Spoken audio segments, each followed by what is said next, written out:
often gas up your boys. You never want to have one of your lads going out without a full tank, right? I got Kyle sitting right over there. He's cheering me on every time I talk. Absolute dream that man is. But you've been saying that you gas up your boys. You don't usually gas up your opponents, especially at the biggest tournament of the year. And you've been saying that these two teams have just been hyping each other up nonstop and have nothing but praise for each other. Yeah, I mean, you can see from the interview that they flattering each other. I mean, I heard an interview from Fade, and they asked him, like, who is your favorite team? Fade said, I've been following LGD for 23 years. I'm 23 years old this year. And that's what Fade said. It's one of those things where I'm kind of curious where it comes from. Is the fact that they've played with each other so much in the past? Like, what is it in your mind, Sin, that's kind of causing the camaraderie between these two teams that are now facing off on the main stage? I just think there's immense amount of respect. Like, that's the key word for me. They faced each other many times. They're probably very close practice partners, I would imagine. Yeah. They did talk about it in the interview how they've been scrimming against each other. And when you get to a certain level on the international stage, it's honestly the same with a lot of Western teams, where you'll see when teammates or former teammates go and shake hands, or after the games, sometimes there's a little hug. There's a lot of respect, a lot of history. And these teams, they've met each other so many times. They know what each other can do. And at this level of play, the players can also be blown away. It's not just the fans, it's not just the viewers that can be blown away. You can be blown away by another player's excellent play, and these players on the stage have shown so much of that to each other. So I kind of do want to ask you, as somebody who does compete at the highest of levels, do you ever have moments like that where you really reassess and you're just playing against someone and you're like, wow, it's almost an honor to be defeated in that way? I mean, it happens. It happens, yeah, for sure. Like, you play against some players, sometimes you lose the game and you're like, okay, we just played bad. Sometimes you play against a formidable opponent, you're like, okay, they just destroyed us and we deserved it. Like, that was incredible. Mm-hmm. Standout individual performances or genius drafts, whatever it is. There are elements to every game like this, and yeah, these teams are absolutely no strangers to that. They place high in a lot of tournaments. Now, I do want to bring up something that a lot of us may be strangers to in the NA Dota community, but in the Chinese Dota community, apparently there are a bunch of nicknames that kind of float around. Could you shed some light on what some of those nicknames are? So there's a nickname of Ori, the main player of Vici, and we called him Chubby Boy, Little Chubby Boy. I mean, when he played really good, you call him Little Chubby God. When he played not that good, just because, I mean, the reason that he got this nickname because when he joined EG like long time ago, and everyone gained a lot of weight except him. So teammates just call him like Chubby Boy, Little. Is that so funny? Very good. Yeah. No, I Little Chubby God just resonates very strongly with me. I think that's like your Tinder account, isn't it? Yeah, that's really So, anything you want to talk about besides Little Chubby, Little Chub? Trent. Thank you for an excellent handoff and a way to send the question. You can talk about kids. I mean, throughout this... Oh, yeah, we'll go back to that. Throughout this season, though, LGD, Vici coming to this tournament, you had to wonder, like, who you're going to be rating higher, one over the other, right? LGD had such a good performance last year. Vici, the ones who are closing out. The only team to win a minor and a major, which is, of course, still a testament to the strength of the region of China, right? That these guys even had to play in a minor. That's kind of ridiculous. But I don't know. I'm kind of feeling the LGD as like the group stage. That's where you got to decide, like, okay, really, who is the team that's on top here? Exactly, and that's basically what Dove just brought up before we walked into this, when kind of trying to ask who maybe had more fans here right now, and you're basing it off performance throughout the entirety of the year. When you actually have gotten a chance to talk to these players, do you think that they really are feeding off of the energy? Not feeding. Do you think that they're feeding off of the energy of the fans and actually playing here in Shanghai? I think playing in Shanghai will make them feel like better. Yeah. Kind of like charging more energy. Yeah, it's one of those weird things, though, where that's always what you assume, right? When everybody's cheering you on nonstop, when you have those great moments. But Sin, does it ever backfire? Do you ever feel more pressure when you're playing in front of an audience that wants you to do well? I think it's very individual. Yeah, I would agree. It really depends on the person. You can turn it into something positive. You can turn it into something negative. I think the advice that we've heard from different players that have gone far in the tournament, have just played in big stages in general, is sometimes you just try to switch it off. Like you pretend, you can pretend the crowd isn't there, or you can like pretend they're there more when things are going well for you. So like the cheers build you up instead of tearing you down when it's for the other team, and try to harness the energy basically in the right moments. And these players, like when they're in this booth, you're playing on this big stage, you're aware of what's going on, but you have played this game for countless 1,000 hours. And when you're in that zone, you're just focused on the game.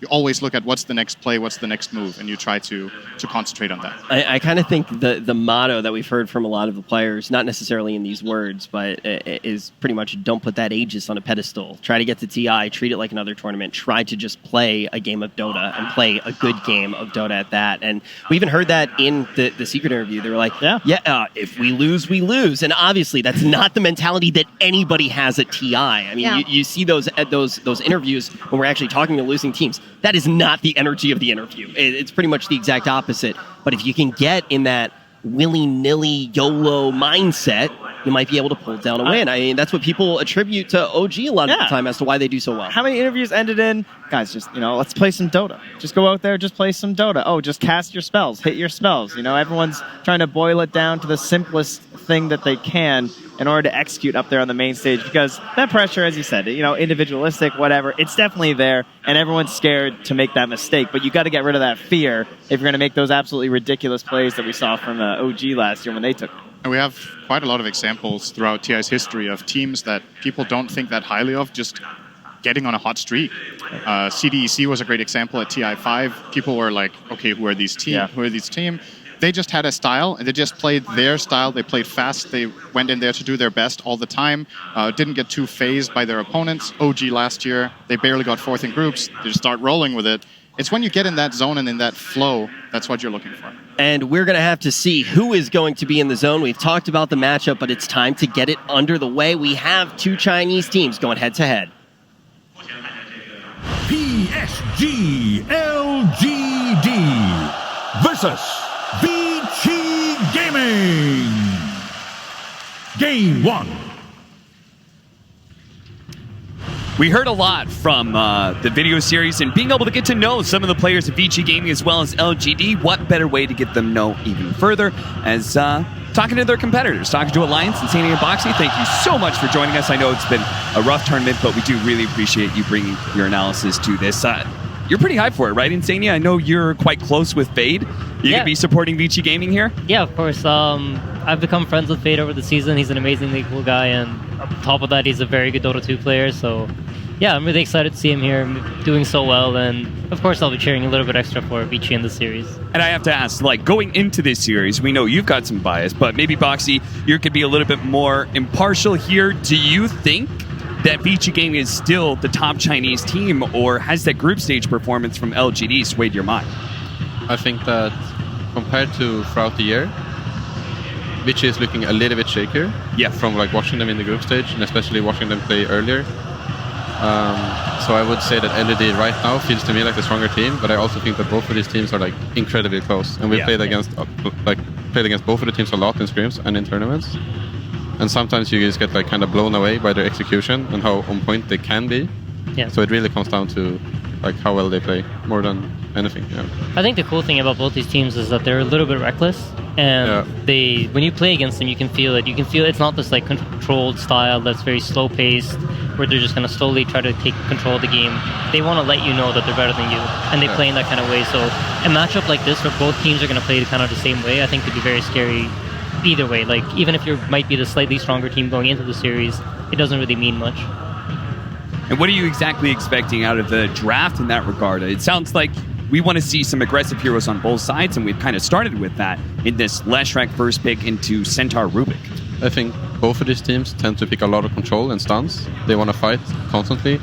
Once you lose control, they want to make sure that they can just kind of ravage over you and just keep going and going and going and never giving you any pause to sort of take it back, any map control. So already right now, they picked Centaur and Rubik into Leshrac. I mean, I don't know. What do you think they're going to follow up with? I mean, it's hard to predict heroes. It depends so much on their preferences at this point. I think I didn't really expect PSG.LGD to open Centaur Rubik, but it's a very solid offlane, and it gives them a lot of control, like you said. It's a great reset tool for team fights, and if you've been watching the games now, like the team fights is basically the most important aspect of the game right now. That's where everyone is putting all their focus. A lot of teams have picked a lot of team fights. I think almost in every game there's like this big major team fight hero. That's like Void. I think Void is super popular now as carry. Even Secret picked Enigma, Void, and Tide in one draft, for example, which we haven't really seen at all from them previously. So. Yeah. Tidehunter's been one of the most popular heroes starting at the group stage. I think it was like 5th most picked, and it's going to be a Shadow Shaman for Vici Gaming. But talking about all that team fight, is that part of the reason that I know Blitz told me you guys value stuns really highly?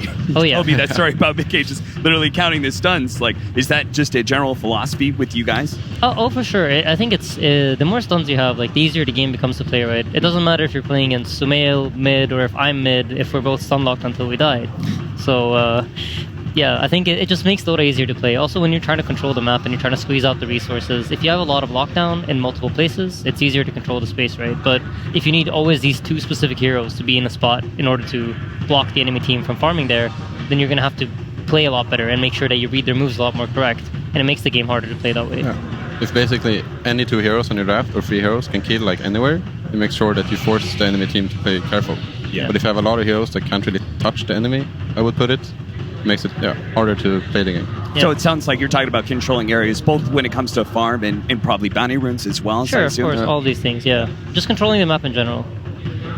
I'm actually very interested in what Vici has to do here, because I feel like LGD kind of got like a very solid start to the draft with like they can pretty much do anything they want out of this, whereas LGD, they picked the Sleshrack as this kind of like flex hero, and then they immediately pick a hero that almost exclusively is played as a position 4, which means that the Lesh is now most likely going to be either mid or off lane, as I highly doubt that they play at 5. I've seen Paparazzi play it as in one position as well, so almost guaranteed a core Leshrack after like the first 2 heroes. Yeah, I think it's cool that LED picks Centaur Rubik, which is probably the lane they're gonna run. Rubik on the position 4 with the Centaur off lane, and then Vici plays 2 heroes. I think they have very heavy push, and I think Centaur is one of those heroes where you kind of wanna be able to sit in a lane, you kind of want to be able to run around and do your own thing until you get your blink or until you get your Vanguard into blink, whatever. And since Vici has so much tower push, I think they should pretty easily be able to force LED's heroes around. So I think it's going to be a lot of fighting already from these 2 heroes, like in the early game. Leshrack wants to push, Rasta wants to push, Centaur wants to be on the other side of the map, kind of not really being there defending towers, and they're going to force him to rotate, and then they're going to fight. Probably around like the safe lane towers, the mid towers. How do you think that lane matches up as well? I think Rasta Lesh might be their dual safe lane against the Rubik Centaur. I think it's pretty good for Centaur Rubik. I don't think they will lane Leshrack into Centaur. Centaur has like maybe 30 more base damage or something ridiculous like that. While Rasta is also very hard hitting, it's easy. I think it's easy for the Centaur lane to just kill the Rasta when he walks up. If he walks too far up, he's just going to get lifted into stun, into kill. So that's something I actually want to re-emphasize that point, because I think it was so cool. So you're saying like the passive pressure that a Centaur does through winning his lane, through the return and being able to chip down these towers, the way to be able to defeat that is to actually put as much pressure into tower pushing and force him to come fight. Is that what you're saying? I think so, for sure. The hero does not want to... He wants to do his own thing. I think he wants to take his own towers, and he wants to create his own map space. But if he is forced to go to an area where he can die to the enemy heroes, like a lot of his strength of his being super beefy and like a tower hitter kind of doesn't really work out. So, and Stampede also has a very long cooldown. So if you can like take one fight where they use Stampede, and then you group up and fight again, he's not really going to be able to walk into a team fight and stun somebody. He has to have Stampede or he has to have a blink. So maybe we're going to continue that as Vici Gaming look to be low cooldowns, but they are going to feel good about that Rubik Centaur. I think you can even see it because they ban Alchemist and Medusa. It's like 2 heroes where you want to shut down very early. Yeah. And I think they already know that like Vici is going to be the one pressuring them, and then if they on top of that have a Medusa or an Alch that farms super fast, while LED has to respond to all the pushes, they're going to get like very outpaced and like outfarmed. And then the 5th hero that's just farming is going to come like smack them 10 minutes later. Yeah. It's been a pretty, like what Bo3 is talking about is kind of how you've noticed a lot of these teams playing right now, where you have this, even if you looked at the Infamous series earlier today, K1 was just farming jungle with Wraith King until he's level like 20. Yeah. While the other 4 heroes are just running at them and putting pressure. And then even though the fights might not go great for you, you have this hero that is basically like your big investment. And once he finally decides to join the game is just free. He's playing with 2 more items than everyone else. We're going to see the Lion for PSG.LGD, good hero to try and address and burst down that Leshrack and all that damage over time. Yeah, it also gives you answers to the roster, right? You don't want to sit there and just be shackled forever. So I like it in that aspect as well. I find it interesting that they banned both Nyx and Sven against LGD. I don't know if that's because they feel like the Slash is too squishy into it, but I feel like a hero like Pugna or something could be amazing. Yeah, I'm not sure. I think the Nyx bomb is always scary when you run like a squishy hero like Leshrac or anything like that wants to push towers and you get like blinked into a Nyx, you can't really do much about it. That is some serious catch on LGD now, between having Centaur Stampede before, now Lion, now Kunkka as well. And Sadie, you got to be living the dream right now. That's a ton of disables. No, this is great. I mean, they definitely have a lot of stuns. I'm happy with that. I like it into Fatal Bonds. Like, the boat buff is pretty good at reducing the Fatal Bonds bad damage. It's something that you don't really think about when you're playing the game, but once you're boated, you don't really notice bond damage anymore. It becomes so irrelevant.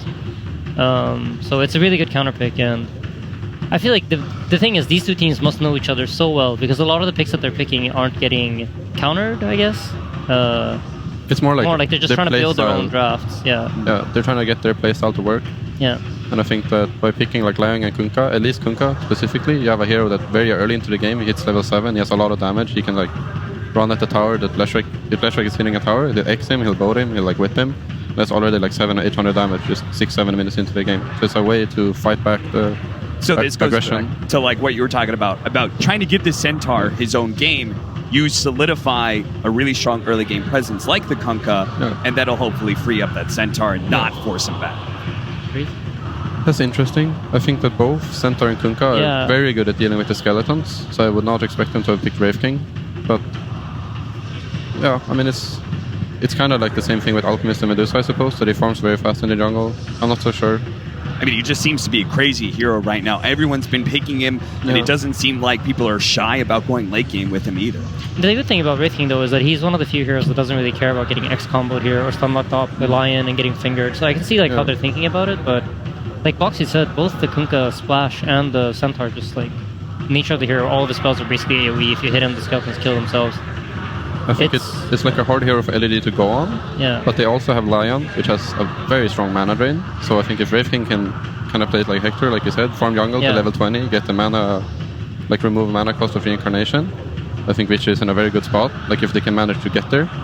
But until then, it might be hard for him to play on the map, walk into fight and stuff. His skeleton's gonna die, he's gonna get mana drain, he's gonna get stunned. He needs a lot of farm.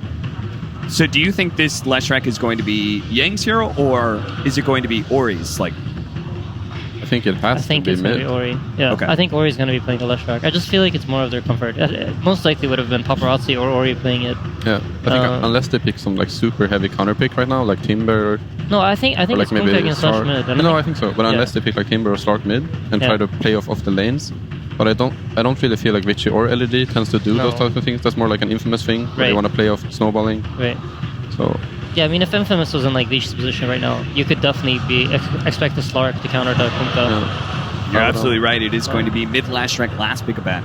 Yeah. I think that actually solves quite a lot of the stuns. Yeah, like I mean, you pick stuns. This hero removes stuns, and he can remove it from himself as well as someone else at the same time. So he's very good against both of the supports. I think Rubik doesn't really want to steal any of Abaddon's spells, and that's pretty good. Yeah, but I mean, it's like I don't think it's ideal, at least. No, it's not. Definitely not. And also, I think the Lion mana drain is very good, but every time you get locked down as Abaddon, you can also just instantly pop your ulti to go in and save somebody else. So you can like remove your own disable to save somebody else. And they just pick TV. Into Lash. Interesting. Alright, what are your thoughts? I did say before this tournament started that I thought TV was a hero, but we never managed to make it work for ourselves, so...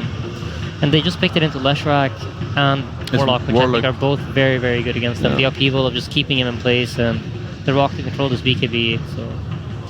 Yeah, no, I'm not really sure. I think I like Vici's draft a bit more. I think they're going to be able to play a bit faster. So, but it's going to come down a lot to the early game team fights and who wins those. All right, gentlemen, I have to say I've experienced a lot of revelations about drafting. Can't wait for the rest of your breakdowns, but we've got to get Purge his due before we get Vici Gaming versus LGD started. Vici Gaming gets first pick in this match, and they're going to open up with a Leshrac. And what Leshrac allows you to do is cast your second skill, Diabolic Edict, and take buildings and towers. You kind of end up being this frontline guy to focus. But one of the weaknesses to Leshrac is that when chain stunned or burst damaged against, it's fairly straightforward to die if they jump on you with a heavy amount of heroes. So what Vici Gaming did was they tried to pick heroes that could try to slow that down a bit, because on the other side, LGD picked up Centaur, Lion, and Rubik, who are all very good at blowing him up. So they covered that with the Warlock. They can drop the ultimate to stop the run at you during Stampede or other chain stuns. They also picked the Abaddon for the last pick. They want to remove the stuns that go in the Leshrac as he's the front of the fight. And on the other side, they also have the Wraith King. Wraith King very good at absorbing those spells and being able to run at the enemy hero. So it's going to be a super good match. Vici Gaming needs to defend their Leshrac. That is the hero to watch in the fight. And we're going to send it over to the casters, OD Pixel and Fogged. Thank you very much, Kevin. Yes, up in the upper bracket right now, Vici Gaming versus PSG.LGD. I'm OD Pixel here with Fog. We've just seen the draw, some exciting picks, and some picks that I feel is a little bit of a risk, right? That last pick from Arme, he feels confident in the Terrorblade, something that we've seen him have a lot of success with in the past. Yeah, but they've got a lot of means to deal with the TB, right? There's a lot of magical bursts coming out from Vici Gaming. Just immediately, right? Insania, the first thing he said, TB was picked, and he goes, TB at the Lash. The first thing that he says, right? There is a lot of burst damage. That being said, though, there is protection coming from PSG.LGD as well, right? They do have that Kunkka. The RUM is one thing that we'll be able to put into factor. And also, they're going to look to run around and fight as 4, right? We've seen what LGD's been able to do with that, and we've seen what happens when you have like a Terrorblade, anti-mage, something like this, these super farmers.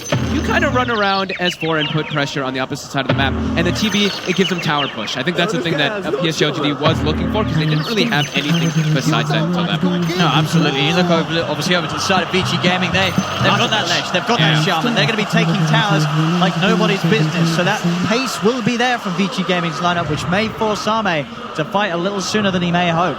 Here we are, you know, your versus Centaur, camp the mid lane, don't let him build up those retaliate stacks. So Chalice knows this. Teams have been doing this a lot, camping that mid lane. He's going to put a Vici spray on their tower, tank a couple hits, give him a little bit of a taunt down. Yeah, playing sort of a step ahead of the game that, as you said, people have started to do in response to the old retaliate stack building. 30 seconds to and we'll see what sort of lanes we have come into play and see if anyone's going to get caught out around this bottom rune spot. So a lot of stuns from both sides, really. A lot of catch and lockdown. Look at the wards coming out from PSG.LGD. Really focusing on the mid lane, making sure that Somnus has a good time, making sure that he can do rune control as well versus this Leshrac, being able to walk up, being able to see that one immediately. He wants to prevent getting ganked pretty much, because if he's against Ori in a 1v1, he's going to be okay. If he gets rotated on, he can get killed, he can get set up on from Fade. Now we see Paparazzi have a little bit of a look towards the rune spot, but knows that with Chalice on the front lines, there's so much stun that there's no point trying to walk up and grab that. Will mean that PSG.LGD are able to start taking the majority of the runes, 3 for 1, as we get into the lanes. It's top lane, X-Nova. The weight is going to be on him to make sure that Arme can farm safely, as the pressure will be there. Yang being joined by the Shaman on the top lane, himself and Fade, ready to make sure that Arme does have that pressure put on him on the early stages. And once those levels are there, right, in the shield and the shock, there's a lot of early game nuke that this TB is going to be very vulnerable to. Most definitely. Immediately, they're going to use that meta to try to zone at the start, try to guarantee themselves to get these last hits on the first wave. And at least the one thing that TRTB does have is high armor, right? So Fade, your right click's going to hurt a little bit less, but we've seen what these Abaddons are able to do now with Curse of Avernus already. Absolutely. He gets bullied, and that's when you have meta. Yeah, just run down and take him down to half HP. And it's all about how much you can find from those first few waves with the first meta to sort of set your dominance in the lane. And Vici Gaming making sure that he doesn't get that free chance to do so. Fade comes in from the side, drops down a nuke. Again, so much pressure, getting Arme pushed all the way back behind his tower. He's having to pop that early salve.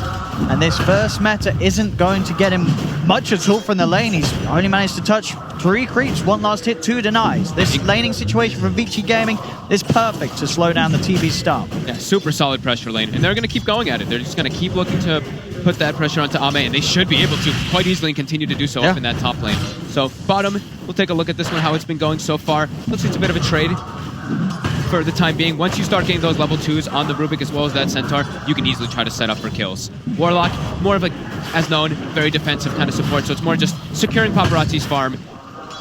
They're pretty likely to get a kill down here on PSG.LGD onto the Warlock, or maybe even onto the Wraith King if they step out of position.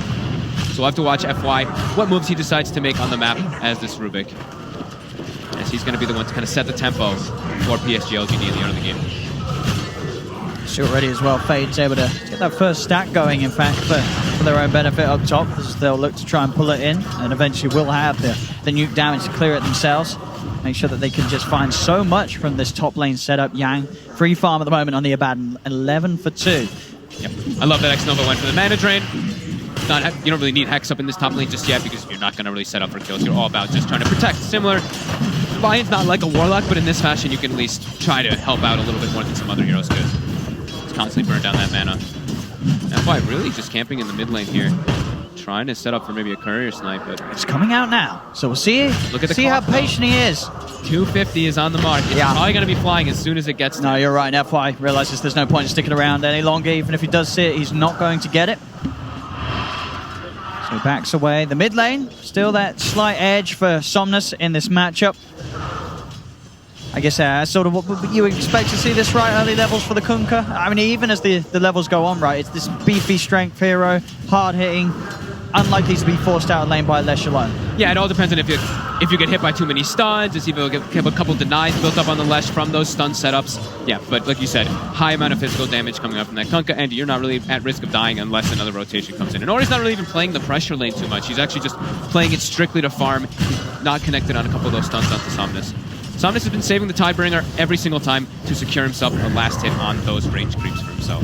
Looking up at the top lane, level 3, and Ame is going to pop that meta once again, looking to catch himself back up and get ahead of Yang, and they're closing the gap. LGD is able to secure that top lane a little bit more. Another attempt to get the stack going here around this top camp. Xnova with a bit of a setup onto Fade. They started to bring Ame across. It's a little too far for Ame to track and risk missing the creeps in lane, so it'll just be the supports fighting off one another. He was blocking the pull, right? It looked like Xnova was trying to pull upwards, and Fade just hit it to stop that, but now stun off the mark here, Xnova. They're going to try and turn him. Shackle's out. He's going to give a chance because Vivertus to build up. The Photic Shield keeps Fade safe. As Fade can back away, and Yang just punching into the two of them, taking their attention away from the action and the potential kill, and from the creep wave, as that's another metamorphosis that comes to an end. Solid early game here. Solid early start for Vici, at least in the 3 lanes. But we do see, of course, that mid Somnus really starting to take over a little bit there. I'm going to pop to Yang. Wants to get aggressive still. Both teams really hunting for that first blood. Xnova a little too far forward. Down to Vici Gaming. That top lane, it was looking strong from the off, and it's just granted them that first blood onto Xnova. Bottom lane, see a quick play in response as they'll look to bully the support. DY, he's got backup. Ori's in counter, so's Paparazzi. They've got the setup stun. Paparazzi's beating into Chalice. Chalice is in trouble. F5 also gets taken down as Ori is able to chase him back over to his side of the map. They get both kills down bottom. Vici Gaming making the quick plays here as they get mobile across the map. I mean, top lane pretty much, I think, has to kind of be abandoned in a way now from PSG.LGD. They can't secure this Tower Blades farm up there. He's going to have to resort to jungle. This dual lane is just way too strong. Abaddon, as well as that Shadow Shaman, just way too much damage. Lion and TB are just a weak dual lane, as we were mentioning before. I think at the moment for PSG.LGD, it's definitely going to be Somnus saying, hey guys, I've got it good in the mid lane. I'm getting this start. I'm getting this free farm. He's going to be the one that starts to get active and makes those plays, probably when he hits the level 7.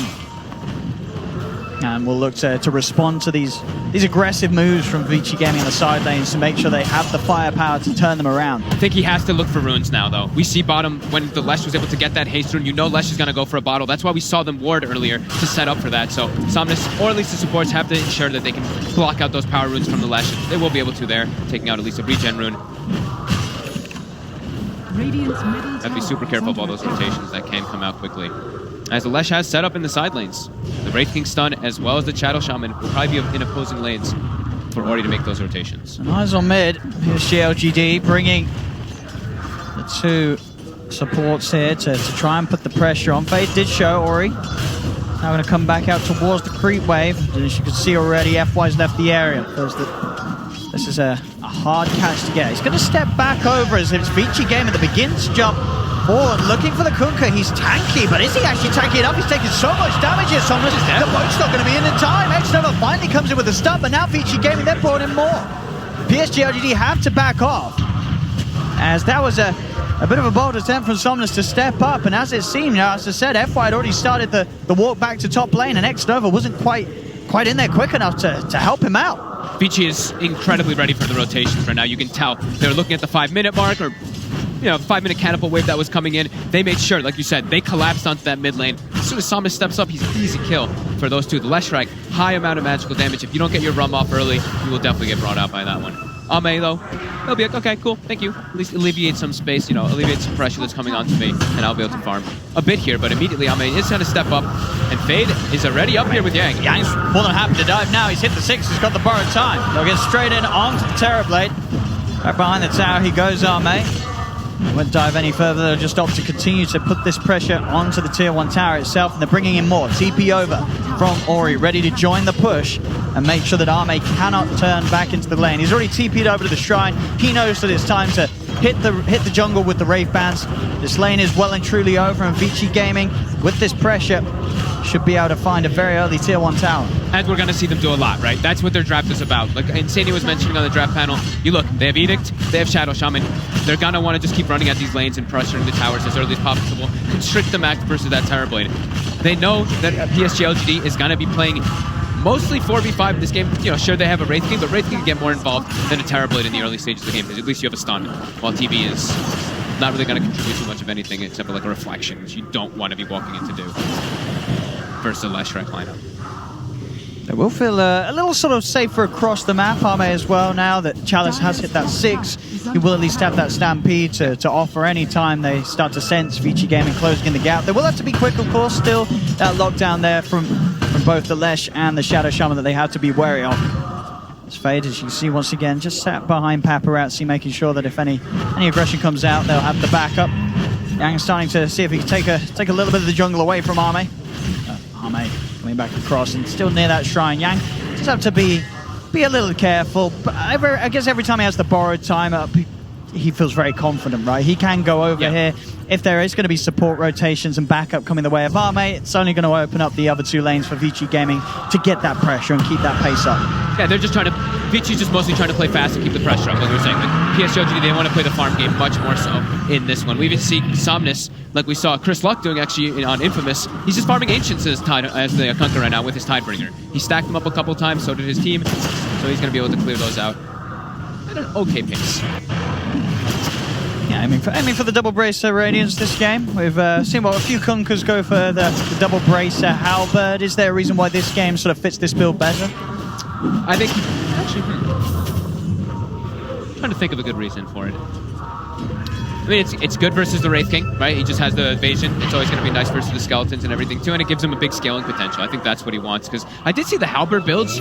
They kind of fell off, right? The Kunkka builds, it was like, you can understand why they went for it, but... And I do like the build overall, but I think Somnus is more of a player where he wants to be like, I'm going to scale very hard into the late stage of the game, and this is going to ensure that I'm going to farm that one. And I guess as well, we see sort of the Halberd build in games where the Kunkka has a carry that's obviously building the Radiance, and this time that's not going to be the case. Terrorblade Radiance is not quite the meta build. Even though you really like it. Even though it's... Do it in your pubs, kids. Don't do it. Mid lane. DY is already in position there if they get too over-aggressive with the Chaotic Offering ready. Pretty significant steal, actually, by FY. This gives him a pushing tool now on PSG.LGD if he's able to set up and go for the other side lanes with this Diabolic Edict. Because besides that, their push was pretty limited. And we see, like we're saying, Vici, they want to keep running at these towers, bring the fight to PSG.LGD, set the tempo, set the pace, allow Paparazzi to farm. They really are. They're hitting all their goals so far, Vici Gaming. Everything going to plan. They're sort of ticking off the checklist of what they hope to accomplish in this early game. Yeah, Paparazzi, it's 11 minutes, phase minus, pretty decent timing for himself down bottom. He actually was not pressured too much by this Centaur Rubik lane, which a lot of times is able to set up for a lot of kills versus most dual lanes. But yeah, that Warlock really allows Paparazzi to get this farm. Rotations now coming in. I saw they were focusing on giving X-Nova some of that XP mid for a while. They really want to have this finger online. It's going to give them that extra burst damage to bring down the Lesh, maybe bring down the Wraith King in some of these situations. We see also the 2 points in the mana drain. So we're probably going to see mana drain be pretty relevant in this game as he's playing versus the Wraith King. So he definitely can set up for some times to maybe even bring down Paparazzi without getting his ult popped. Mid lane Somnus. Just going to find Fade, stepping forward, sets up for sweet little kill there off the back of the creep Tidebringer hit. That's a pretty sizable run. 500 XP. I mean, hey, it's the first kill that LGD's found this game. Very true. And with that lead and the gold they're getting from the towers, those little kills, those supports They're not, they're worth a pretty penny early on. Any type of free kill PSG.LGD can get with this type of lineup, right? They want to farm. They want Terrorblade to just get the farm on. So those are great for them. And it's only going to boost up that Radiant score. Well, 2,400 at the moment. Somnus on his road to the Relic. Yep. Or he's making the moves and running around the map more so because he's a Leshrac. While Somnus is he's just jungling. He's just like, okay, I'm going to play the efficiency game. I'm a Kunkka. I farm fast. And he's off to him. He's going to have a very good timing on this one already if he does not die again. It's looking pretty quick. I mean, the chances of it dying up, I feel they're pretty low. He's not an easy kill walking around with those braces as long as he gets the boat off. Yeah. Or if he has any backup. If he has anybody to stop the chain stun of pretty much the shackles is the biggest one that they do have on Vici. They have other stuns, but that's the big one that will be enough lockdown for him to not get the rum off. So Vici, they've got Serpent Wards available again. Immediately they smoke up. They want to look to put the pressure on. In particular, also get some wards down, because right now their vision is pretty much only the one down bottom, so they don't have any information of where Ame is farming. So we see them, they're walking in, kind of scout out the jungle, put down some vision, even some sneaky one. You see the tree cut there by DY, puts it up on that high ground. So not the most expected ward. No, it's almost as if, Ame, he's ready for these sort of moves. He knows that with that tier 1 tower going down very early on, that top area of the map, it's not very safe for the TB. He's sort of sticking to the triangle, was able to get another stack going on the Ancients. Yeah, they circled the whole area. You just see Xnova, he just circled his entire jungle. That area is don't come here. Yeah, yeah, they've got to be careful. Yeah, stick with Somnus, even though Somnus is taking your Ancients right now. You can stick with him, soak that XP for a little bit, and just play on the right side of the map mostly. Yeah, balance out the farm between the mid lane and the bottom lane. Yeah. So they continue to get pushed in. And he's now sort of gingerly stepping over back into his jungle. As we say, all going to be underneath that ward vision. Both of them, yeah. The second ward also will be able to spot out the illusions. As Xnova, he's actually setting up with a wraparound here onto Ori, but there's backup. Yang's already prepared for this. More of LGD moving over to this half. This is sort of the time where Ame can afford to farm up here. If he's going to go up here, he cannot do it alone. They have to bring him back up, make sure that they've got presence in the neighborhood. So even in these situations where Vici came in, they do have the vision. They're not going to be able to make any aggressive plays off the Terrorblade. He's got his friends around him. Yeah, they're doing that. Like we used to see a lot, like the smoke rotation through your own jungle, just clear out the wards and protect yourself. They're bringing 2 sentries to try to look for these. Ame. He needs help. It is kind of close. Is it close enough? There with the Stampede, they'll get out. And there with the turnaround, Ame pops to Sunder. Metamorphosis out as well. He wants to fight. Question is if Somnus can get a grab, but he has got that maxed out X-Mark. He's got the cast range. Is he going to be able to get close enough? He will. He'll grab Yang. Yang's a bit of a tricky one. Does have borrowed time, so not really a quick and easy kill, as Yang will be able to easily walk this one off. They don't find the kill, but they are at least able to push the wave round, get some damage onto that tier 1 top. Back towards mid, Ori set up onto Chalice. Chalice, of course, already using that Stampede to allow the rest of the team to help Ame top. Doesn't matter, FY's in. Telekinesis, the stolen stun thrown out the way of Ori will keep Chalice safe.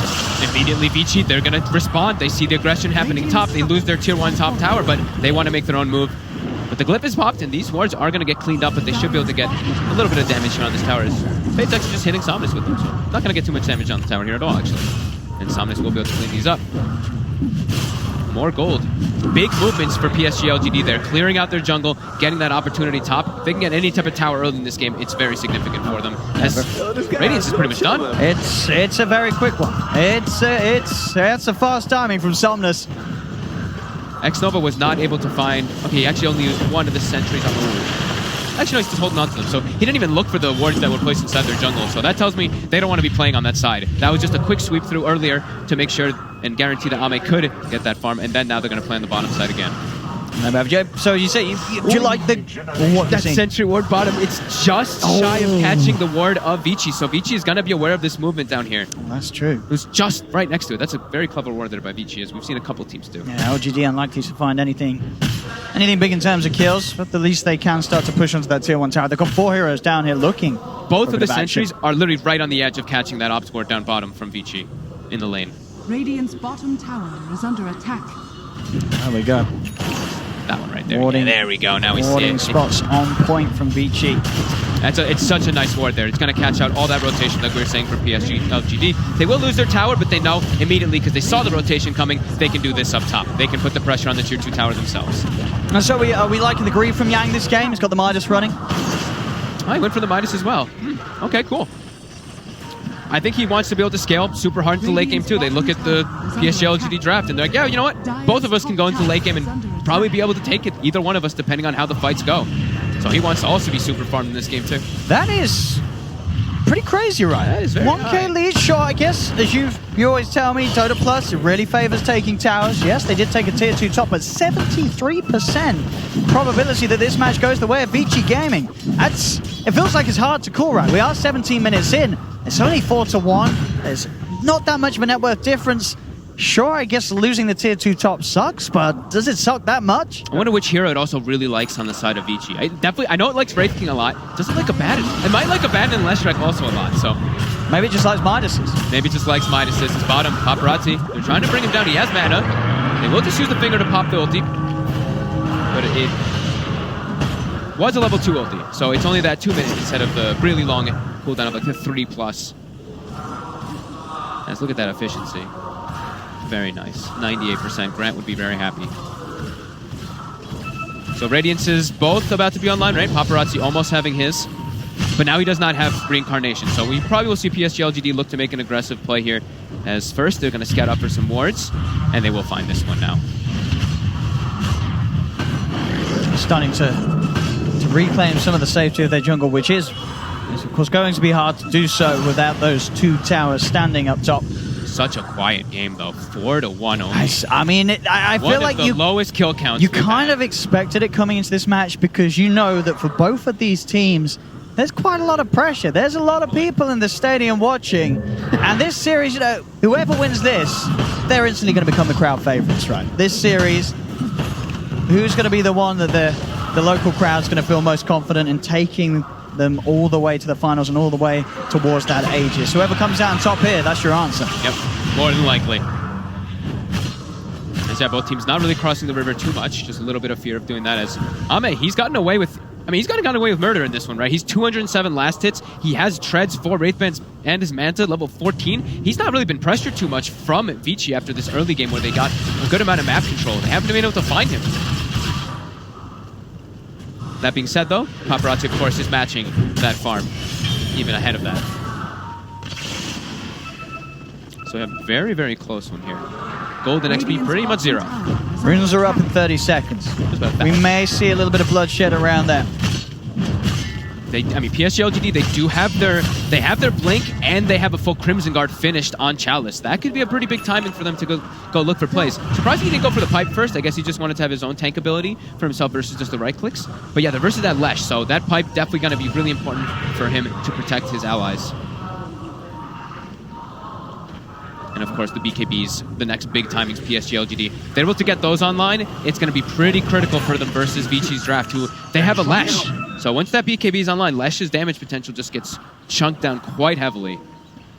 Radiant. Do we have it? We're just 2 for 2 was down the bounty runes by the looks of it. They're actually setting up here. Won't be able to find Somnus up top. Yeah, continue the farm game. 4-1, 20 minutes. Oh, bit of action down here. The snakes are out. Stampy's there for X-Nova. They'll turn, and the snakes will be dropped for nothing. PSG.LGD able to turn. X-Nova's able to get himself that second stack on the finger buff this game. Mid lane Paparazzi also gets his reincarnate popped. Just a quick reflection with that Radiance and burning him down on top of just a lift and a quick stun. Vici. I feel like they want to they want to start putting a little bit more pressure on. Like we said, PSG.LGD, right now this is them kind of just buying time, waiting till they get those BKBs. When they have them, they just want to fight. They're going to look to just fight and run at Vici afterwards. So Vici. I mean, are they going to want to fight? When they have BKB, I do think so. Yeah, well, you think they should. Versus Leshrac, I'd imagine that they would be running at them and fighting when they have the BKBs, but we'll see if that's the case. But yeah, they're very comfortable just farming. But yeah, double BKB timing is going to be very big for PSG.LGD. As on the side of Vici, they don't have that big timing that can be the same. Sure, they're building the Crimson Guard as well on the Abaddon, but theirs isn't this big. Like, they can't get their own BKBs, and it's that impactful. It's going to be impactful, of course, versus the Kunkka combos as well as the Centaur, but Kunkka, hard physical damage.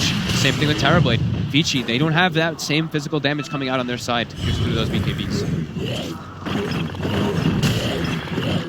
Chalice so fun. Nice little skeletons. Get himself some gold. And yeah, quite the farm game. All about that farm. These boys, they don't want to make mistakes. And And sort of those early deaths really only being those sort of in the lanes in the first few minutes. Sure, we did see that one pick off down bottom. Most of the time since that laning phase, everyone's been keeping it safe. Nobody's messing up. Everyone's hitting their timings. And the difference between these teams is incredibly minimal. Just a 1k lead for Vici Gaming, but Vici Gaming, they do have the majority of towers taken in comparison. You look over towards LGD, they've only taken 2 tier 1s. I don't know. I don't quite know how he did not find him there. I mean, X-Nova's still like, he's gone, right? Is he gone? He's gone, right? He's gone. He's safe to move again. With that TP out, Vici Gaming will group up. Now look to go for that smoke. I think, as you said, they are very aware of the BKBs. They want to try and strike before them, but is that BKB done on Arme? They're both pretty much done. Yeah. Somnus is 200 gold away from his as well. So let's see how they can bounce up. Arme, they're going to get the instant hex. Paparazzi is going to be able to get the jump forward. Can they disable him down without the chance for BKB? But the BKB's out. Arme's fine. He's ready to turn and fight. Jump forward for challenge against the 2-man. Who's stopped the better ball? This is out the boat down onto the 3 of them. They're taking out the Shaman. Chalice is focusing now DY in the back. He's got to stop channeling. As Paparazzi's trying for Arme. Arme will fall. They get the big kill onto the Terrorblade. Can Vici Gaming get more? Sideline wraparound from X-Nova. Catches out Ori on his attempt to escape. Chase forward for Chalice. Chalice, he's out of spells to use. Hexed up by Fade. Paparazzi on top of him. The Aphotic Shield explodes. They find a second. Still looking for more Vici Gaming. They know that this is their time to pounce. Shackles out from Fade. Puts his hands up as well. Paparazzi's in. They're on top of Somnus. He's tanky. Have they got enough control? Hex is out into the Ray Fire Blast. The shield's going to pop as well, bringing him over. The BKB's delivered. He's ready to turn. Tidebringer here. Cuts down Fade on the backlines. The drag back control. Boat back online. A big combo gets dropped down onto Paparazzi, but he's into the trees. Heals there from DY, and Paparazzi will be able to back off. Somnus, he does go for the X-Mark, but he's a little low on mana, so both teams will back off and reset. Gold, as you can see, favoring LGD in that scenario. Yeah, Fade with a die back there. Look at the damage done, though. 12,891 to 15,000. Crazy amount of damage done in the fight there. Ame got to give it separated from his team. But we saw Vici. I thought they were actually going to lose everybody there. I thought it was going to get a lot worse for the Radiant. Yeah, they danced really nicely around the spells of LGD. They kited around Chalice as well when he jumped in forward. And then a couple missed spells there from PSG.LGD. A couple missed Tidebringers as well from Somnus, trying to line up those cleaves. Didn't want to get in too close because didn't want to get chain stunned. But yeah, Vici, I think that they're... Obviously, LGD, they come out ahead of that one, but it could have been way worse, like you said, for Vici. Because that double BKB timing that did come out from LGD, and PSG.LGD immediately, they're smoked up again looking for a fight, even though they don't have their meta available for about 40 seconds. The other 4 are ready. And they know that they're strong with those BKBs. And especially when the Golem's not ready to drop. Yang. They want to find something. Yang's got the borrowed time ready. Far up, though. See the jump from Chalice, trying to look for the backline is behind Jang. Now the ult comes out from Abaddon. They start to retreat. Somnus popping the BKB to commit for this fight. Stampede used as well, allowing PSG.LGD to surround themselves around the Abaddon. They'll get Yang. The rest of them already on the way out. X-Nova singing fights to set up more. Beautiful stun there from X-Nova from the low ground, as he'll be able to set up for a second catch. LGD continuing to just come out on top with these small little skirmishes, these little pokes. They're able to use the BKBs, chase down Vici Gaming, and it's very hard for Vici Gaming to stand their ground and turn. Yeah, especially when Chaotic Offering isn't up. The team frame for Vici is not there because of how squishy they are too, and if there's no Chaotic Offering, they have no counter initiation to kind of run away. That's why we saw PSG.LGD smoke up and go for those bounty runes. Yang, he wanted to assert that dominance, but maybe just a little bit too far that time when his team is not ready to fight. And his Midas is up during his death, so. That little efficiency down the pan for Yang. Yeah. More space for Ame. For PSG.LGD to continue farming up. These timings, these double BKBs, yeah, like we said, very big problems. Vici, their next ones aren't going to be nearly as impactful. Oh, no. I mean, they're getting close to theirs on the Lash, but like we said, they don't have the same type of method as LGD to just deal that straight physical damage to bring down a target. And Ame, he is really the strongest. He can become the strongest one in this game if he sits in the back lines. And it's, I mean, sure, once the AC's done on Paparazzi, then at least him and Yang can start to try and right-click down the heroes, but the cause is this Centaur, this Kunkka, Terrorblade. These aren't heroes that died to a few right-clicks early on. It's pretty crazy. They've got a lot of HP, a lot of damage resistance. Crimson Guard, of course, with Chalice is also going to cause issues for Vici Gaming to try and get damage in around the BKBs. It's hard for Vici Gaming to fight, and I think they sort of started to realize that off the back of the last 2 plays, and they're asking themselves, what have we got to do? Their best hope is to catch LGD out in a situation where LGD is not going to have the full squad.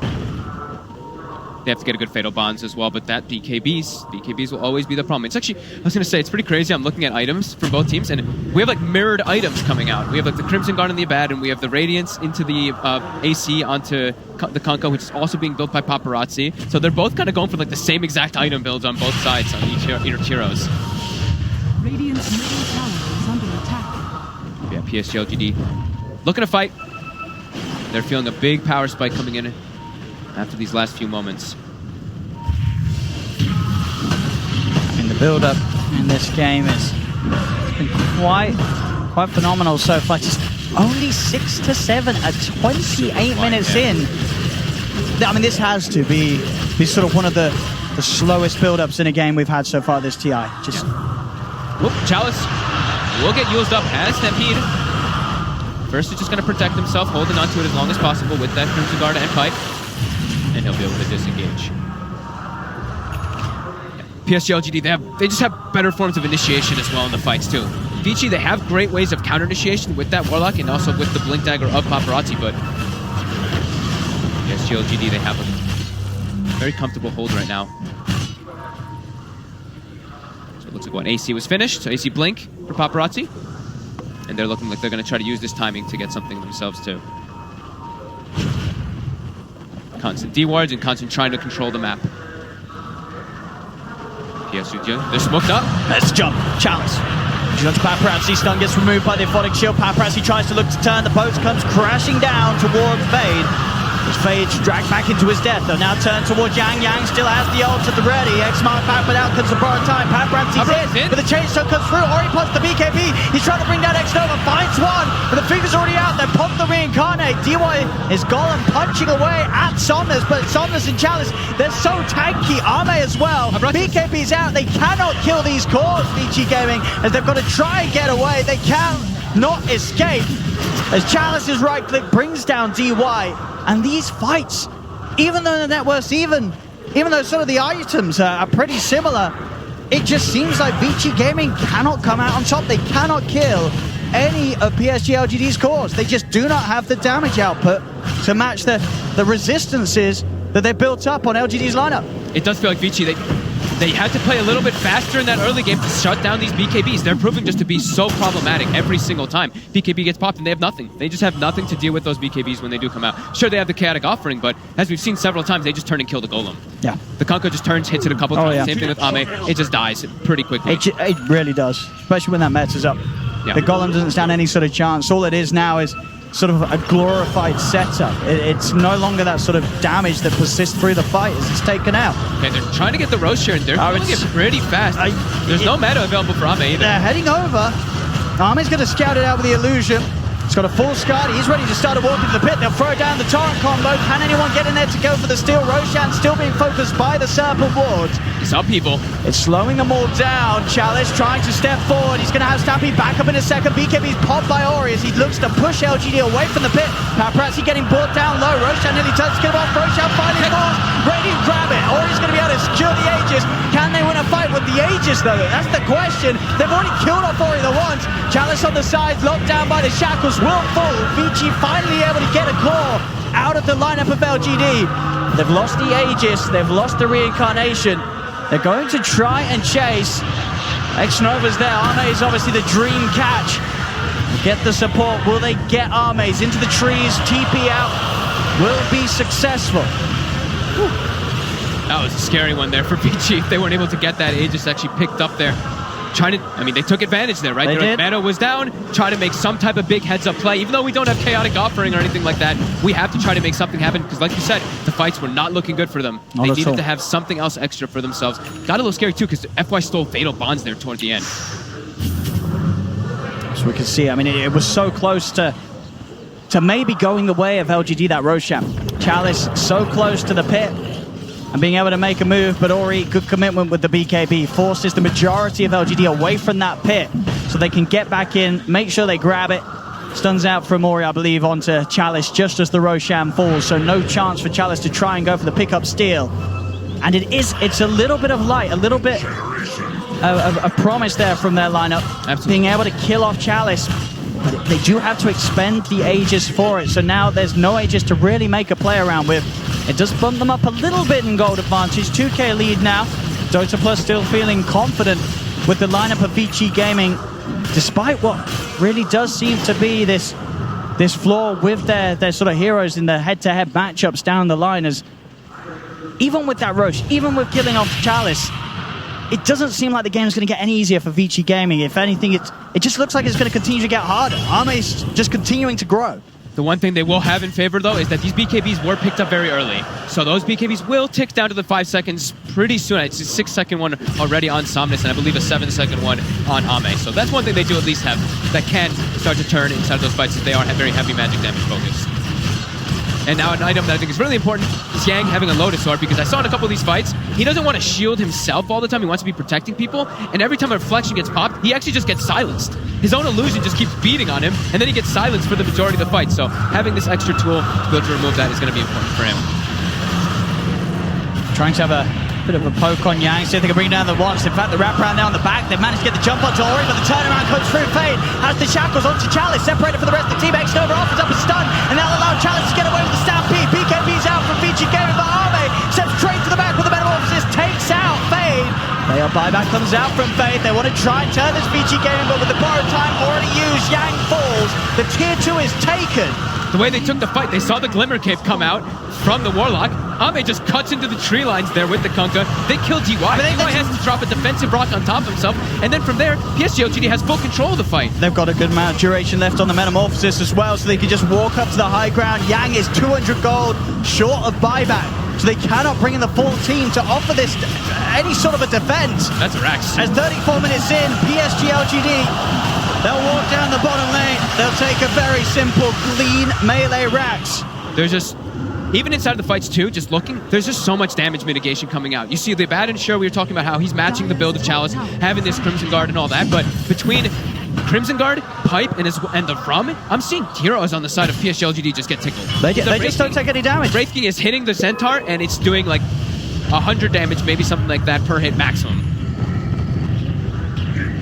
They're just really tanking up a bit too much here. Still only at 2k gold advantage. I mean, this is astonishing that they're able to keep this gold like this for Vici. I mean, the Skeletons in particular, of course, Paparazzi getting a lot of that farm, but they're keeping it very close here, even though the fights are, we're seeing them be pretty dominant for PSG.LGD. Well, that's the thing, you know, the kills are close, the gold is close. I think if anything, at the moment, it just feels testament to the drafting of PSG.LGD. Being incredibly strong here in this first game. Their lineup just seems so robust and hard for Vici Gaming to do anything about. They've got all the answers, they've got all the items. Yeah, Ori just can't deal the amount of damage. Ori can't do damage in the fights. He just runs in, he pops his stuff, but he's also at risk of dying because, like we said, such high physical damage that comes out from PSG.LGD. So he's got all this armor items now too, but he's still only 1900 HP.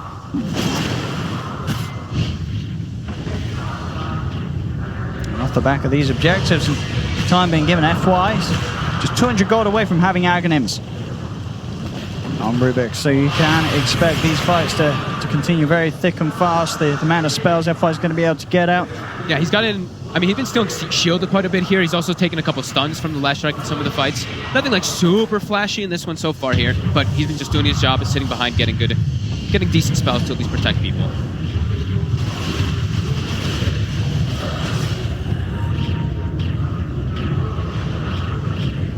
Very sort of slow, safe performance from both teams so far, but the meticulousness that LGD's brought to this game just seems that a little bit more safe and sort of able to fall back on this lineup. Arme, Butterfly's done. Another fight won by PSG.LGD could easily set up for a quick tier 2 and a tier 3 to fall. Vici Gaming You got to wonder how the discussion's sort of going down in the booth. What is the plan? What are they building towards? What is the move that they're looking to make? Is it sort of just a hope that an overextension comes out from PSG.LGD? Is it a case of waiting, trying to continue to poke these BKB charges out of them, try and get them to use Metamorphosis in a defensive position, fight when it's not up? How do you tackle this game that seemingly is close, but at the same time feels so hard for Radiant? It's just so hard for them to get any type of like great engagement where they can actually just lock someone down and chain lock them down, because Stampede gets popped and they'll just kind of run away and disengage or get on top of the heroes that they want to. So LGD just has a much easier way of choosing the fights they want to take and how they want to take them every single time. Even though there is, of course, those counter initiations coming out, Vici still just can't take the same type of fights on their own accord. It's just PSG.LGD just gets on top of the heroes that they want to and quickly blow them up.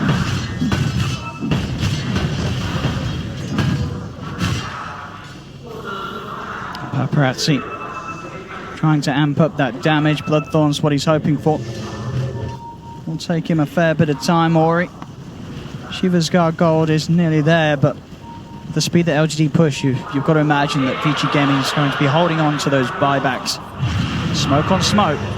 Vici Gaming starting to enter LGD's jungle. LGD sort of a step ahead, as they'll be the ones to first sweep over to the Radiant side. A scan will come out, won't connect onto anybody, so PSG.LGD will know they're not going to find any kills. They'll start to take the shrines, continue to clean up gold off the map. Ori will be spotted in the river. They've got the high ground here. They do. This is a bit of an awkward fight for Vici Gaming, despite it being on their half of the map, but they try and look for it. Keeping themselves away for now. Ori just trying to shove out the middle lane. But that top wave has pushed round, and Vici Gaming look to lose this top tier 2 tower. The pushing speed is there. There's no reason for LGD to stop. He's hit 25 on Kunkka. He's got the Tidebringer. Oh, God. He's ready to just smash through these creep waves, smash through these buildings, as it's another tower down. Vici Gaming unable to get stuck in at all. See FY, he's even restolen the shield as well, so Fatal Bonds comes out, he just shields it off his teammates, and he's just going to keep able to do that every single time they do try to throw out any type of lockdowns or stuns onto them. So immediately they force rotations back, and they're just going to back up. They're happy with that, as they forced. So if they scout out, Roche has just respawned. Could very much be the ticket that allows PSG.LGD to potentially even just close this game down. Yeah, they've got a gem, so they're clearing out that vision around outside the pit. They've got high ground vision to keep tags of when Vici does come outside. And Ame already starts to walk toward them. They see DY trying to D-ward. They don't want him to.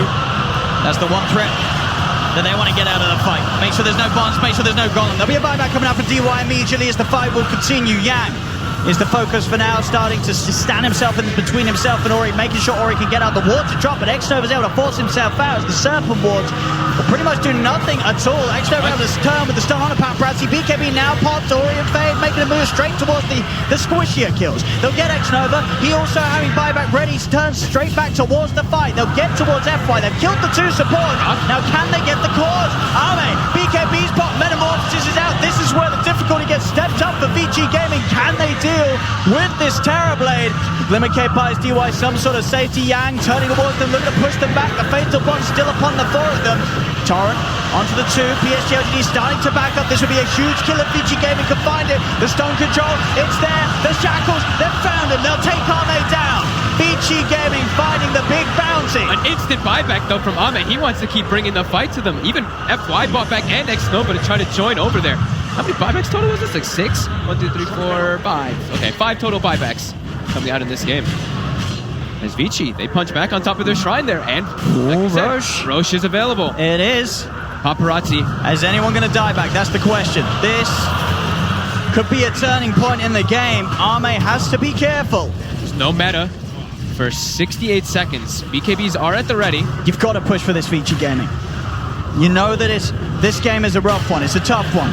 You've got to take anything that gets given to you. They have this timing. They're looking for Roche. PSG.LGD will be sure to try and contest it. They'll step in. Stuns out onto Chalice. They're surrounding BKB. Popped by Paparazzi. He locks down the bonus over. The Chalice has the Kunkka's run with the stamping pop. He looks to try and chase down Ori. Ori's going to be the focus. Glimmer K for DY. Keeps Ori safe. They turn. Stuns out. Chalice is getting control. And the stolen athletic shield finds him sometime, but it's not enough. Chalice falls. Buyback comes out. Saved to be saved by both Ori and Yang. As the 2 cores will fall on Vici Gaming. Paparazzi as well. Dies the ones. Ame's on top of them. Paparazzi gets the blink out off the back of the reincarnate. The central ward and walk in the vision today. Lucky White, they turn back in. Chalice in with a rooftop. Torrent combo. They've got the mount. Paparazzi dead without buyback available. X-Nova's got the lockdown on the side to finish off Fade as well. As Vici Gaming, they took their chances. They tried for the Roshan, but they now will start to fall like flies as there's no buyback for Yang, no buyback for Paparazzi. PSG.LGD know it's time to move straight towards the base. And GG, it's called. This one's over. That was some team fights coming out from LGD, just knowing how powerful they are and how they want to take the fights every single time.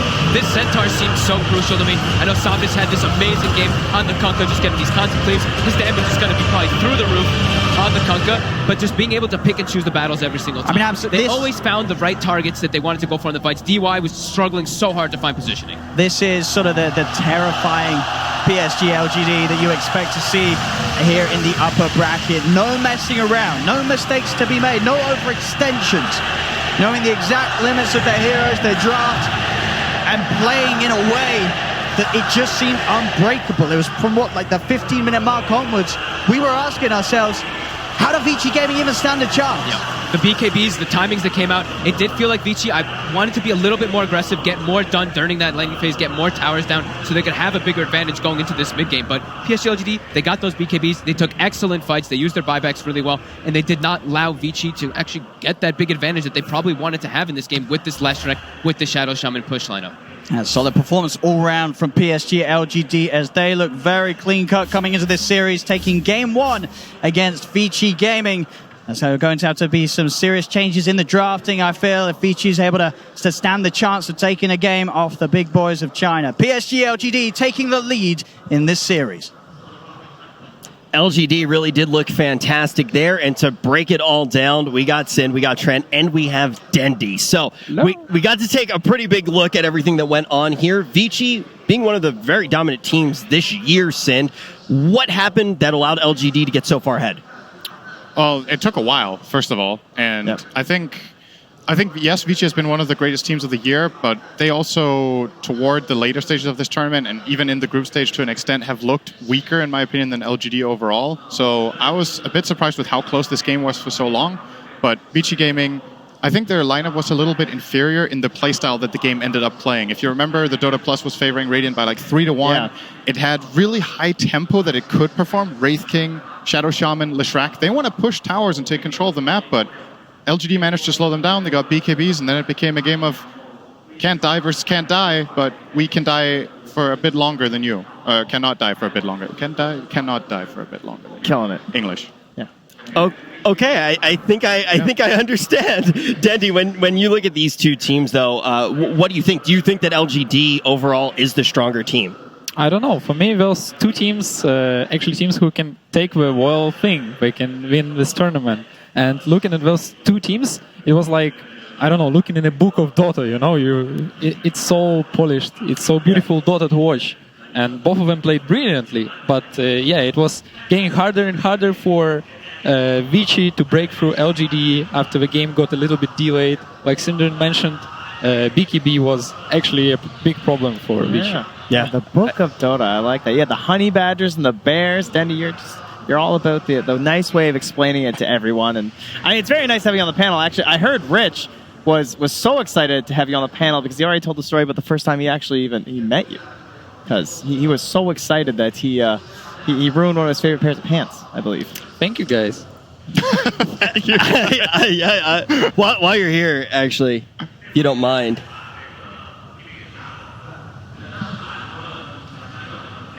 Thank you. That's our host. Thank you very much. Yep. That's awesome. Yeah, that's awesome. You know what else is awesome? With me, Rich, or Trent? No, Sind low. You know what else is awesome, though? What we are seeing in the Dota right now from these guys, and I do want to kind of, you hear polish. Polish is kind of going to be the term that's going on when we talk about why these teams look so good. What is it, though, that you want to see change on the side of Vici if they're going to be able to take this next game of the series? Well, for me, maybe it's, I don't know, when I think Terrorblade, I think Ame. When I think Ame, I think Terrorblade, but he's not a hero that you see all too often. Maybe it's something something that like Vici have to still respect that, even if he's not going to be the most popular hero at the moment right now, because LGD have just always been extremely good at playing around both that hero as well as that style of gameplay there from Ame, just like the super hard carry stuff. So I like the idea that they had where they tried this faster push. It just comes down to execution and, well, as you put it, polish. I do kind of want to ask Dendy right now while we do have him on the panel, though. Overall, when we start to look at the meta that's somewhat forming here at TI, I know it's one of the most popular questions that we do get quite frequently here when we're checking Twitter and everything on the panel. What's your idea of what the meta actually looks like here at TI? It's hard to say. I still see that every team plays differently, and we see Vici and LGD here, and they have their own playstyle of Dota, very stable, very balanced drafts. They do very slow games. We're not rushing anywhere. We're farming up their items. We're doing their stuff. Or we see OG, who is going like crazy and diving everything. We're going into your fountain. Bristleback turns back and killing everybody. So it's hard to say that there is some kind of meta. There is so many things, and we might see so many things more. Who knows? Maybe we're gonna see a carry patch.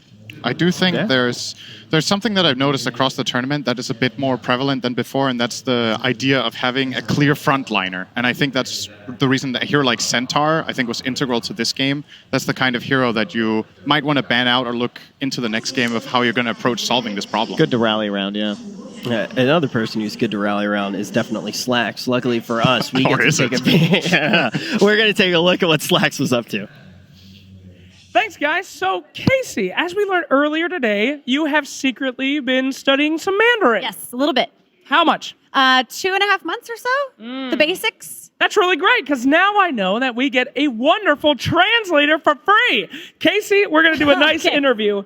You're going to translate everything, right? Yeah, I'll try. Yes. You will. Yes. You will, because you were so proud of yourself for your 2 months that you snuck in. So, let's start off with an easy one. Hello, sir. What is your name? Robert. Robert. Who is going to win TI? OG the repeat. OG the repeat. You believe it? Everyone should. They're playing the best Dota. Oh, that man does not believe it, sir. All right. Easy first start. Okay. Are you ready? All right. I would like to ask my friend, what was your name, sir? Kala. I can ask him his name. Well, I want you to grade her and tell me how good she is, okay? Ni shima jiao. Chinese name? Zhang Hao. 张浩很美. Oh, thank you. 谢谢. All right, chill out. What? I'm sorry. Very handsome. What? All right. How was she doing? She's very good. Okay. Bro. All right. Hold on. Bro, how is she actually doing? I just have to say she's very good. Oh, okay. Attaboy. Who is the most surprising pick of the tournament in your opinion? 他是一个狗。他是一个 what? I knew it. 他是一个狗。过是 what? 过 is what? 他是一个狗。Go. I know. What? She tells me you are a dog. No. Wow, wait, hey, what? Yes. I do have a dog. That is not the question I asked. I'm asking about Dota heroes. What did you learn? This is. Well, you would learn the basics and then you work your way up. Try another one. Okay. Sir, who is your favorite team? Oh, I know this one. 你喜欢哪个队? So in Chinese, so 老干爹. LGD. Oh, LGD. He said LGD. Yes, thank you. I got it. Thank you very much. Great. All right, complicated question. Can you ask her a question? How old are you? No. I'll answer. 我是爸. You see that? I don't know what you said, but he wasn't buying that shit. She says she's 18. 18, Casey. How was she doing overall? Very well. Oh my, you guys are so nice. You're too nice. All right, I want to learn something. Can you guys teach me something to yell out in the crowd when LGD's playing? They're winning, they're kicking ass, or OG. Can you teach me something to say so I can scream it out? What's a hype word? I can teach you something. When LGD wins, we always say 老干爹动动动. What does that mean? LGD, come on, come on, come on. So what was that word? Don't what? One more time. 老干爹动动动动动动. All right, start us. Here we go. Are you ready? 1, 2, 3. Dong, dong, dong. Oh, I feel it. Thank you, guys. Great job. Well done. Casey, keep working. 谢谢. 谢谢. Thank you. Okay, what I had meant to say was 他有一个 go. Not you are a dog, but you have a dog. Ah, what thing, dong? Mr. Ru. 谢谢. We're trying, and I appreciate you challenging me. I didn't learn anything. I'm sorry, guys. They asked me to learn stuff, but I was just grinding Dota games. So, sorry, everybody. Love Dota, though. Casey. Yeah. I'm going to say something in English, or in Chinese. I want to hear you say, I want to hear you say it in English. All right, you ready? All right. Okay. Beat Zoe, Kyle. Oh, I know that one. Thank you, Rich. P Zoe. B Zoe, Kyle. B Zoe. I did not learn Zoe. Maybe you should have. You could say. You could say. What the new. Hang on. B Zoe, Casey. No. What the new baba. B Zoe, Casey. What the new baba. B Zoe, Casey. I am your dad. Okay, yeah, I've said that one before. I definitely have. Well, this has been a lot of fun. Thank you. Why don't you? I should take it back. Thank you so much. Thank you guys. Thank you guys very much. So let's see. Do you guys know more Chinese than? So when I first arrived at China, it was 2010, Wuhan. Yeah. Someone told me how to say "I love you," and it was like "我爱你." And I was going around the streets and telling to every single person I meet, 我爱你, 我爱你, 我爱你. And it was like, people were looking at me like, what's happening? I'm sure some of the people said what Casey just said to you as well, like the Dota daddy right here in Dendy. But now we do have to put our attention back on this matchup, and it's going to be two teams from the same region. And before we start seeing what they're actually going to be bringing in this next game, I do kind of want to ask you, Cinderin, if you feel like the teams from the Chinese region have maybe adopted a play style that does somewhat mark how the region thinks about the game. I would say this last game was the one where the two Chinese teams played the closest to each other in style overall. Like, there's still some differences. The biggest difference was in draft, but they kind of played the game like they had the same idea. We're going to win this game in at 30-40, and then the Radiant just didn't win the game at 30-40. So, but as far as the map goes, where they feel like they should be invading, what areas are safe, what areas are difficult, how you ward, how you rally around your teammates, how you use the frontliner, how you use backliners, it's very, very similar. And now our teams are going to be taking the stage. Let's see who is going to take this next game. We got both of our teams definitely having the energy of the crowd behind them. But first, we're going to be taking a look at the team that was able to take the first game. Let's see, though, what Vici will have in store this time around. That last game definitely did look relatively convincing. Are we going to see a 2-0 in this top portion of the bracket to send Vici Gaming down to that loser's bracket? Or will we see it go all the way to a Game 3? This next game is definitely going to be very interesting, but from what we've learned already, there is so much interesting facts that we don't know about these players yet. Luckily, we're going to be able to take a deeper look at the team itself of the players of Vici. 我这个也他妈太重了吧！这个怎么投啊？上，你直接这样冲就可以了。我就知道，哎，你们不太行。我觉得我们的故事线就是一个队伍能真正的成为一个就是兄弟团，这是我们的故事线吧？哎，开玩笑吧，因为我们现在我这次就要破纪录。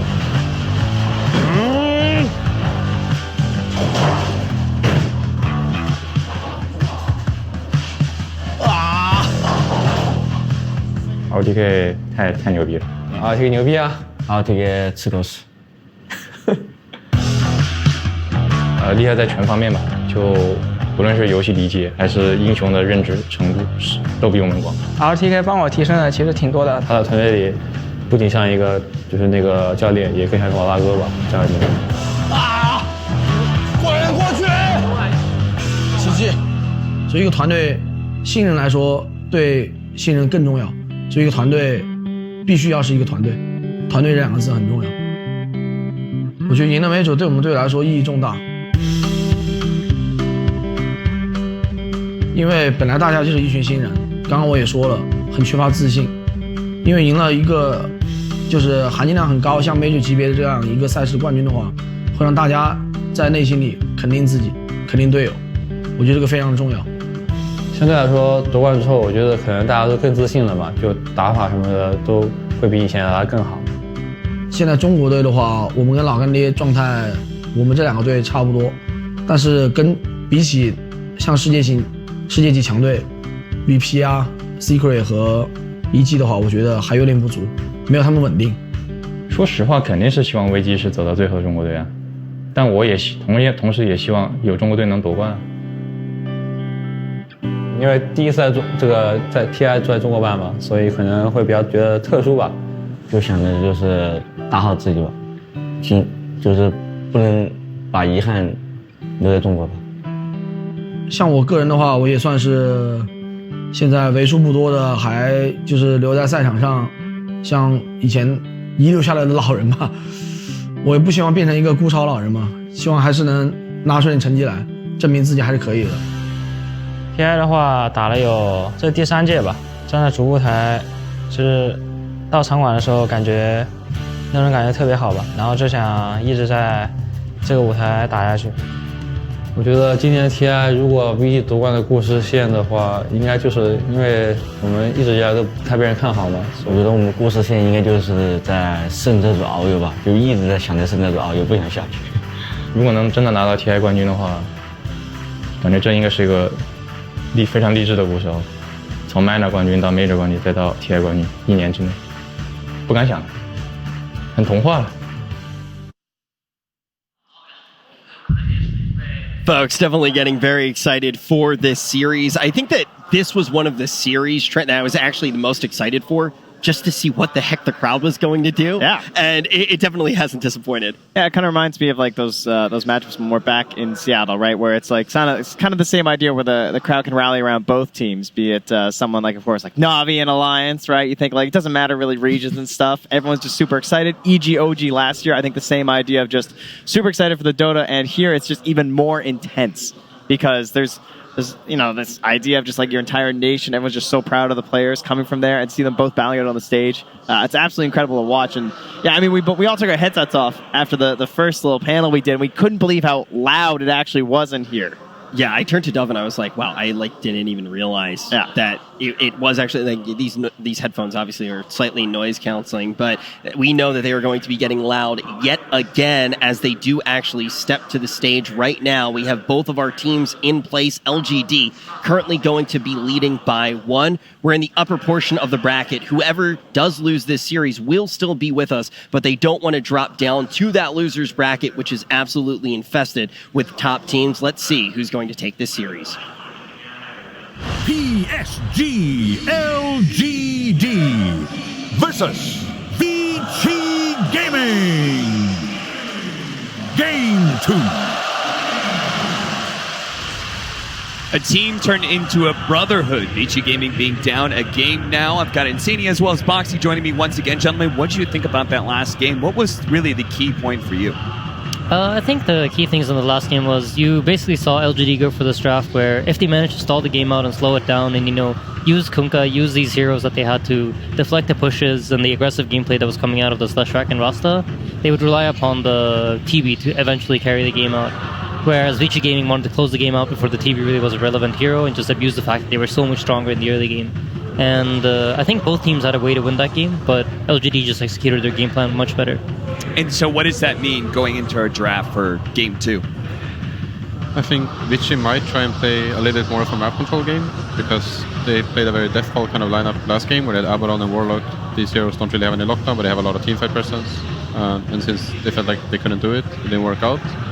Maybe they're confident to try the same thing again, but if it were us, we would probably try to change it up a little bit. Yeah, I think they probably also realize, like, they even banned out the Lush track already, so they're taking it a bit of a different direction. Maybe they felt like the best way to deal with LGD was this approach that maybe isn't their most comfortable playstyle. It's, of course, among the styles that they play. It wasn't a draft that I think was, like, new to them or anything like that, but maybe they feel like if they can match their pace a bit more, and instead of trying to set this, like, off-tempo game where if the game drags on, they lose, but if they win fast, they should be able to do it easily. Try to just match the tempo and get a more even game. Does mean Elder Titan will sneak out into the pool. First pick for LGD. Yeah, it's a very strong hero. Seen a lot of play this TI. I think it matches very well with magic damage dealers, since the spirit gives like a magic damage reduction aura. And LGD tends to pick a lot of magic damage lineups. Yeah. So we might see some Zeus or Lina or anything like that to combo with the ET later on. I think also it just fits how they want to play. They tend to play X-Nova on this like lane-winning position 5 hero, and I'm expecting him to be playing this Elder Titan. Also, it does a good job of slowing the game pace down. It's one of those heroes that you can position it behind a tower and just keep stomping out waves and slowing the game down. So if, for whatever reason, Vici Gaming were about to do something similar to last game, they would already have like a good start to build their draft off of. Well, when it comes to lane winning, that duo that was just picked up by Vici Gaming, the Sand King Mirana, that's going to be hard to beat. It's very strong. It has a lot of damage with levels, but I think that in early levels, if you have something like a Nyx or something similar, or even a Spectre, I think is pretty good. You can definitely survive the laning stage, but I do think that the map control coming out of it, like Sand King can defend your towers, it pushes out lanes, it's very hard to kill, and Potom, together with Sand King or any other stun, can pretty much kill anybody alone on the map, and it's Potom ulti to get runes, to be like maybe ward out, smoke, whatever. Yeah. So they're definitely going the map control already with those two heroes. We saw that when Sand King was first introduced with his new Sandstorm, that this hero was being picked up a ton. And what a lot of teams were using was to be able to defend these towers. It was so hard to push into a Sandstorm with like a Sand King hiding in the trees. You think that's like another reason it's being picked back up in time for TI? I think. I mean, of course, it's always going to be part of it. It's one of his many strengths, but I think a more prominent reason is like the rise of the other heroes that surround Sand King, like the position 4s like Mirana that have come into the pool. You see Leshrac much more frequently. Even heroes like Faceless Void like played the draft, makes sense to have Sand King with them, and I think that's a big part of why the hero has risen to popularity now again. Yeah, for sure. Okay, a lot more about the synergy. I can and like matchups in general. Yeah. I don't think the hero himself has changed that much over the last month or whatever. It's more so the surrounding heroes. Ogre. Oh, that hero just seemed to come out of nowhere just in time for TI, and has been just dominating everywhere. This core Ogre, when did you guys first discover this core Ogre? That I'm not sure who actually was the first to really run it, and what do you guys think about it? We saw it. We saw some other teams playing it a while ago, and I figured it feels pretty good.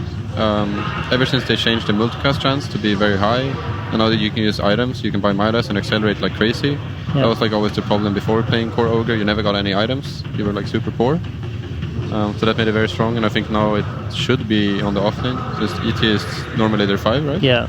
Yeah. Most of the time it is their 5. I do think FY can also play it though, so the possibility of an Ogre 5 is there. But I think the big change for Ogre was when the Fire Blast stun fully stacked. Yeah. So you get like a 3-second stun on a multicast. Yeah, no, that's very and I think after that, a lot of people started picking it up again and trying him out, and then you realize, this hero's not too bad. One of the ways I like to think about it is that Medallion and Solar Crest have been really important items in this current meta, and what's better than one Solar Crest than a multicasted Solar Crest? It's just crazy that you could do that. Yeah. No, it's very fun. They recently increased the item buffer range as well. So before you would have the problem with, you cast it on one guy, but then there's only like 200 or 300 units for it to reach anybody else. I think they buffed it up to 800. Yeah. So you can basically hit somebody on the other side of your screen with your items. So you just run in, hex one guy, and like their backline supports are also pigs is running around. Yeah. Believe me, I tried it. As soon as they made that change, I was like, all right, I'm going to get the cast range talent, Ether Lens, and Rod of Atos, and I just want to see what the max distance it can go. Yeah, it's pretty fun. crazy. Yeah, it's amazing. So LGD actually banned out Kunkka. I'm not sure why that is. I feel like it's a very interesting ban. I feel like it's a hero that kind of more so fits them than it does Vici. The only reason I can really see for it is that you don't want to give Mirana this free X setup mid. Might be afraid of the arrow combo. Yeah. Maybe they don't want to play these mid heroes that match well into it. Right. And then there's like Odie and Kunkka, right, that are the primary two, and then I think there's Ember Spirit and Storm, which are like slightly worse, but they can also be this Mirana setup.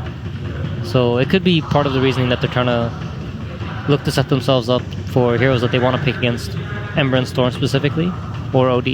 Is there any mid heroes that you're really scared of, Kunkka?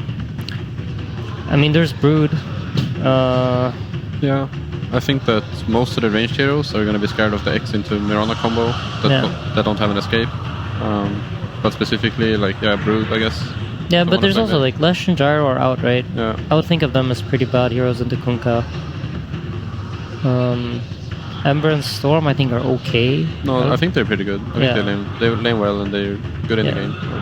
So, yeah, this is going to be an interesting pick from LGD because they're going to have to reveal one other core. Either they're going to confirm that the Ogre is an offlane Ogre, or they're going to have to pick up what would most likely be their offlaner here. I think LGD generally tries to keep their core picks for later on.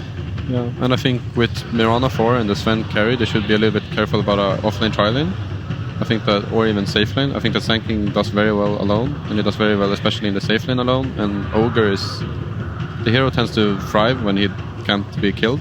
Yeah. And if you're into like some Mirana, Sven plus another hero, you might just feed on the tri-lane. Yeah.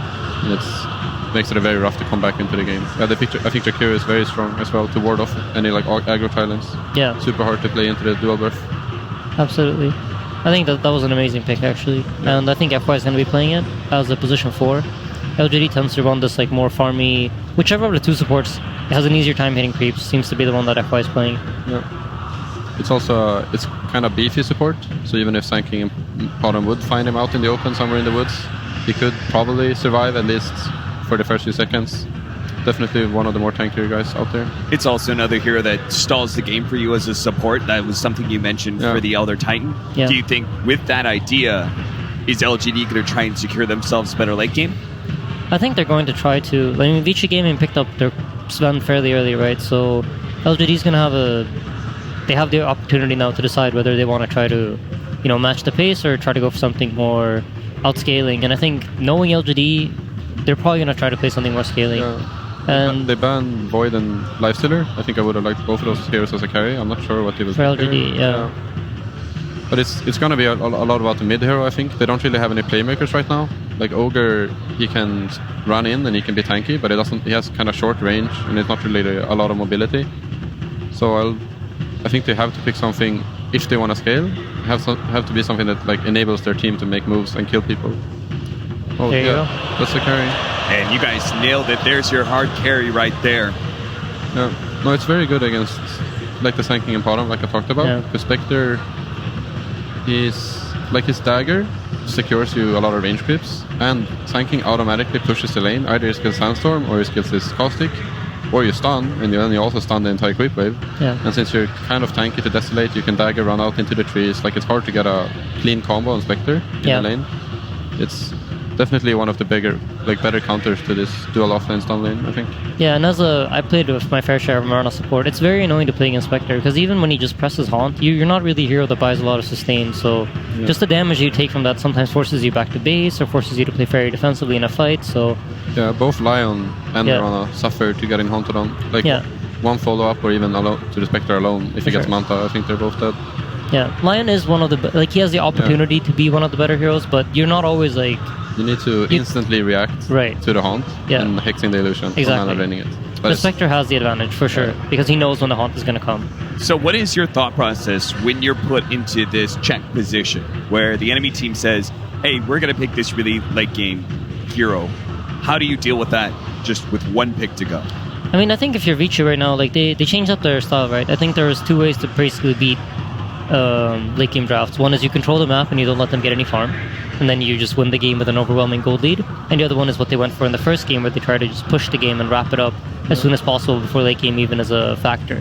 So they have a fairly good draft to control the map. If you look at their heroes, they have a lot of tools. They have a lot of heroes that can build into blinks, and they have heroes that are very heavy on damage. And these are like the primary two things you need. You're going to need to have catch, and you're going to need to like play this fast-paced pick-off game where LGD isn't just allowed to sit back, split the map in half and farm. I think the problem for Vici right now is they don't really have any way to get objectives. They're going to have to pick something like a DP or some other type of tower pusher so they can get roach, get towers, and make sure that they keep the map small for LED. And LED is going to have to, once again, pick a playmaker or something like that. Tiny spanned out. They need a stall hero. Yeah. DK. Yeah. All right. I think they might DP on Vici. Problem is they don't have a save for the ET stall. Are you a bit concerned about damage? Picking up a DK like this? As LGD?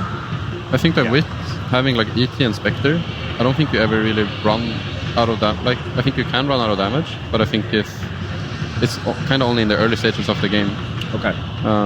Kind of the way I see it. If at least a Spectre is farmed, you're always going to have damage because it's a hero that deals damage by tanking. So that like that early game is going to be their weakest point. Vici Gaming, that's the part that they're going to try and hit hardest. Yeah, I would think so. Before the Jakiro gets a 4-stuff, before the Ogre gets a pipe, they're hopefully going to be able to get a few kills. I think their problem is that they're going to need to use so many spells to bring this DK down, and if any of their like stun flow is interrupted, like, you know, you want a Sanking Blink Stun arrow, and then you want Lion to finger him, or Sven to follow up on that, like, the damage to kill DK in of itself is fairly slow. So the opportunity for counterplays like ET Stomps and Ice Paths and Spectral Haunting in and blocking the arrow, or whatever, anything like this could happen, could really throw off the damage coming inwards. So that means that the DK can play very aggressively. Necro, alright. So that addresses the problem you just pointed out about being able to, like, you're going to run out of spells focusing on this DK. Necrophos just cuts that in half. Do you guys like that last pick? Yes and no. I think it makes sense for what they needed, but I don't believe too much in Necro as a hero of itself. No. Fox, do you agree? It's going to be hard for them to take towers and roach, but if they can snowball, I think they're definitely going to snowball very Yeah. All right. Well, we'll have to see if this is going to be good enough.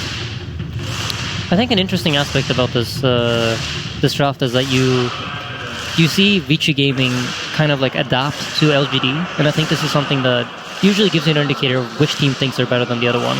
And Vici Gaming in game 1 went with the push style, and now they're trying to play this more map control draft. And I think this is like, it's a bit telling to how they see LGD, and how LGD is just like, nah, we're gonna be us. We're gonna go late game, we're gonna farm, we're gonna pick these late game drafts, we're gonna do what we're good at, because if we do that, that's good enough for us to win. That's got to be tough, going against a team that knows you so well. To have that kind of signature style, you would look like that the enemy team would know you so well that they'd be able to counter that. I think for sure it's hard for Vici, because now they're pressured in another way, not really to take towers and be able to end the game, but they need to get a lot of kills, and they need to keep the map very closed. Yeah. So it's another type of pressure where you need to do well, and you need to make sure that you shut down the enemy team, whereas LED can play more patient and more relaxed, kind of, or like they can sit back and be ready for what's coming. Sort of similar to the game 1.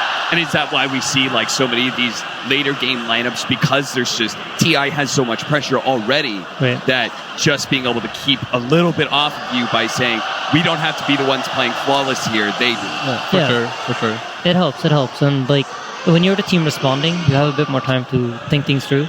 When you're the team that needs to be hyperactive all the time, you kind of just got to focus on where do we move next? Where is the next micro move that we need to make? But the team that's playing for late game generally has a better macro view of the game. All right, let's get this game 2 started. But first, we've got ROTK with Casey. ROTK, one of the original true Dota gods. I will take whatever you are willing to share with us about how you feel about the draft. 阿成，跟我们分享一下选完之后感觉如何？感觉5-5开吧。 I feel like it's 50-50. A very fair assessment. Thank you and good luck. Back to you guys. Thank you very much, Casey. 50-50, says ROTK 50-50. on this one. An interesting approach compared to some of the coaches that come out and say, easy, easy draft. We outdrafted them at 50-50. A lot of respect there from the big man himself. And looking at the 2 drafts, would you sort of agree with ROTK on this one? You think it's a close one? They both have their benefits, right? Like the draft panel was talking about it too. Vici, they have a very aggressive. You look at them, they have stuns aplenty. Lots of ways to lock heroes down, lots of ways to apply that damage, and lots of burst damage too, if they can control the map and if they can come out of their lanes well. But I look at LGD, they not only did pick a late game insurance, they also do have some pretty tough lanes. Jakiro, as we've seen, has been dominating most laning matchups. Same thing with Ogre, and same with ET. These three heroes, they're very strong in the laning aspect. So we'll see if Vici is actually going to be able to kind of run over and get that big advantage and get that map control that they're really going to need versus a Spectre line. They've got to do it. They've got to do it quick because it's a similar problem down the line, right? There's going to be so much beef and brawniness on LGD's side that the late game is not going to be fun. I haven't gotten to see this set yet in person. It's beautiful. It's the beautiful Ori Necrophos set. We'll take a look at it. He's got it all right. He's got the Bird Boy, the Sullen Rampant as well. Yep, it's beautiful. He is ready to flex on LGD, and we'll see if he can do so. It was a tough game one for Vici Gaming. Switched it up a little bit, and to the point that they have so much sort of potential to kill early on, right? If they, as sort of the draft panel was saying, if they can get the ball rolling, start moving around with Ori, taking people out with the Reaper's Scythe, this game is going to get played at a pace where there's not necessarily going to be the same amount of space for Arme as he got in game one. Absolutely. I like how they, on PSG.LGD, they tick the boxes, though, right? We were saying early game, late game, middle game. They even have tower push thrown into it. With that Jakiro, with that DK last pick, they're going to have ways to also try to trade and take fights as well. And look to pressure those towers while Vici is trying to do the same thing. So here we see the runes, the race to the top rune, Ame and Yang. The dagger speed, able to secure that one for Ame. That's going to give the edge once again to PSG.LGD to start with 3 bouncy runes for them. It was so funny because he threw the dagger like 10 seconds ago just to get the movement speed. He's like, nope, sinking. Not going to let you get 2 because the stun. So there we see the lane swap immediately happening. Xnova wanting to go up top. He has a sentry ward on the ET to be able to try to zone out Yang as best as possible on that sinking. And they know Yang has the stun level 1-2 because of that bounty rune exchange. We're going to have to watch both side lanes be very careful with the positioning, as both sides certainly having the early game stun and damage to get kills in these laning stages. Man, this pressure lane by LGD, though, it's pretty damn strong. Ogre and Jakiro, 2 of the strongest early game. They got Paparazzi down to less than like a quarter HP off of their first nuke combo just from giving him the right click. And immediately we see the Miranda's already moving. Fade initially wanted to get the first blood started bottom just so they could get a good start for Paparazzi, but that's not going to be the case. He wants to secure Yang now. Let's see what the state of the region on the bottom lane for Vici Gaming. They've got 5 tangos on Paparazzi. No salves on the 2 of them. And we'll see Paparazzi constantly just tangoing himself up to make sure that he can withstand this early game aggression from FY and Chalice and get a look in at the creeps. He will not have fun down here. I'm pretty sure of that for Paparazzi. He has a Lion protecting him. As we've seen in the last game too, the Lion not able to provide that much inside the lane phase. And as we said too, he's versus 2 of the strongest laners currently in the game, that's Jakiro and Ogre. So it could definitely be a tough one for Paparazzi. That's what you see immediately. DY is like, I don't want to lane. I'm pulling just to get the creeps under the tower so that we can have Paparazzi try to get some farm here. And so on the other side of the map, the top lane, Arme, what sort of pressure is he going to be feeling? Is there going to be a certain level when suddenly this lane becomes a little rougher for the Spectre against the SK, or with Xnova by his side? Is this a pretty safe lane for Arme? I think for Ame, it could be pretty safe. They could set up kills onto Xnova if he steps up too far, but I think Ame will be just fine. As they're actually getting aggressive onto Yang with that couple of heroes, Astral Spirit that Xnova had. But yeah, the lanes are looking extremely good for PSG.LGD coming off of this start. Mid lane could be the one that changes, but we see Dragonite tend to farm really well, even if you're versus Necrophos now at this point.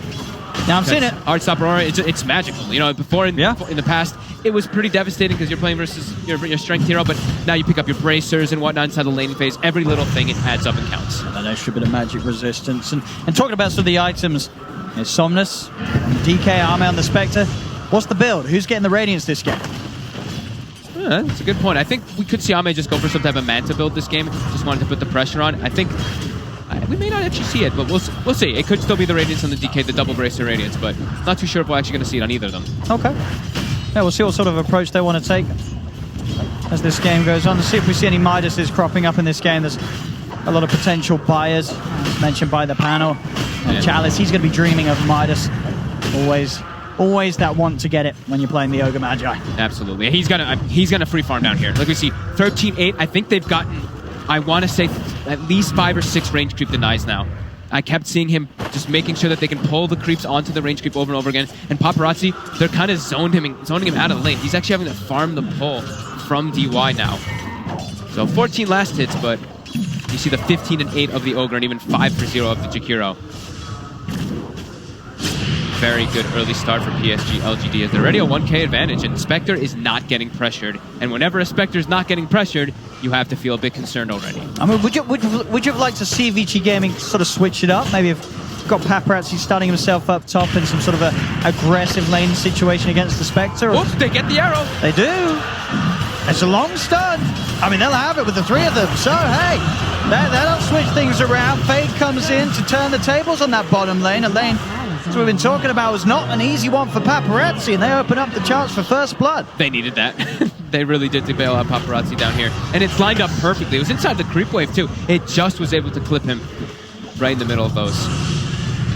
So the salvage at the start here, but immediately PSG.LGD will get aggressive on Paparazzi as soon as Fade leaves. They're going to try to set up so much damage. And DY has to come in. Paparazzi just beaten entirely out of the lane as soon as Chalice and FY are back to chase them down. They'll just turn towards DY. Will get a Hex out, but the Dragon FY continues to breathe down the neck of DY. Such a terrifying lane. Playing carry versus this lane, I'm sure any carry player is like, oh my god, I would not want to be in that position of Paparazzi right now either. As we see bounties coming up, Paparazzi's going to make his way over. Maybe try to set up for an arrow. As it will fly, but we'll be off the mark. And they're chasing. FY's trying to turn. A big star still comes in from Fade, bringing FY down low, and Fade gets the Dragon. They'll lose Paparazzi in turn.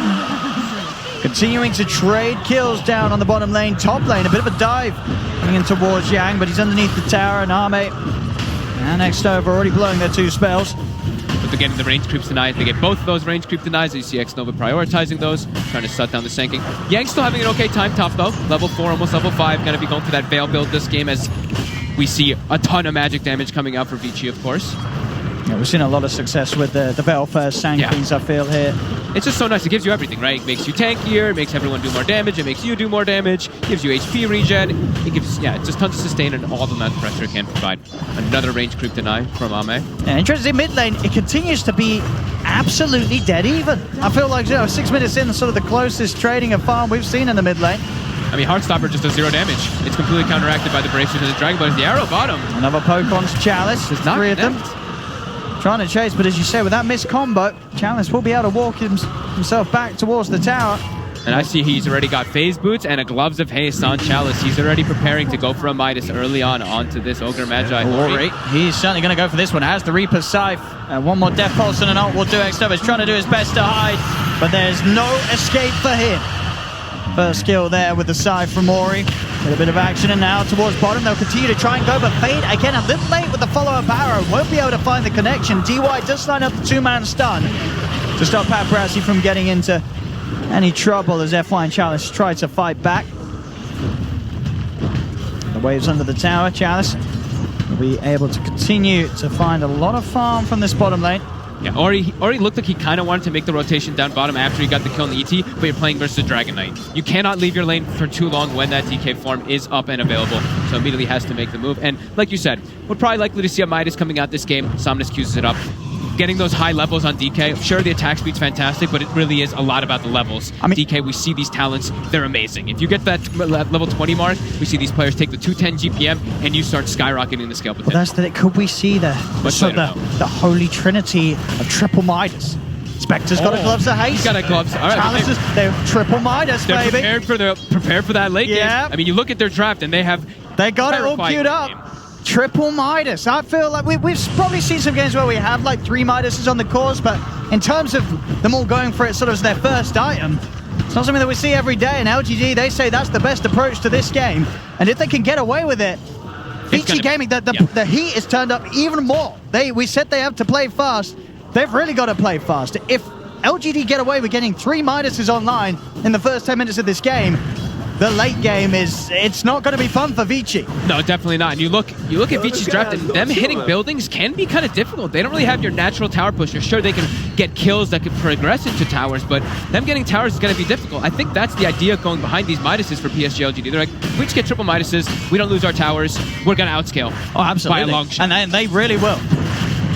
They really will. Vici Gaming, they've got to be looking at sort of the gloves of haste on all the 3 cores and saying, right, we've got to amp it up. We have to punish this somehow. Yeah, got to turn up the pace for sure here as they're already starting to set up onto the mid lane here. Reaper set is available.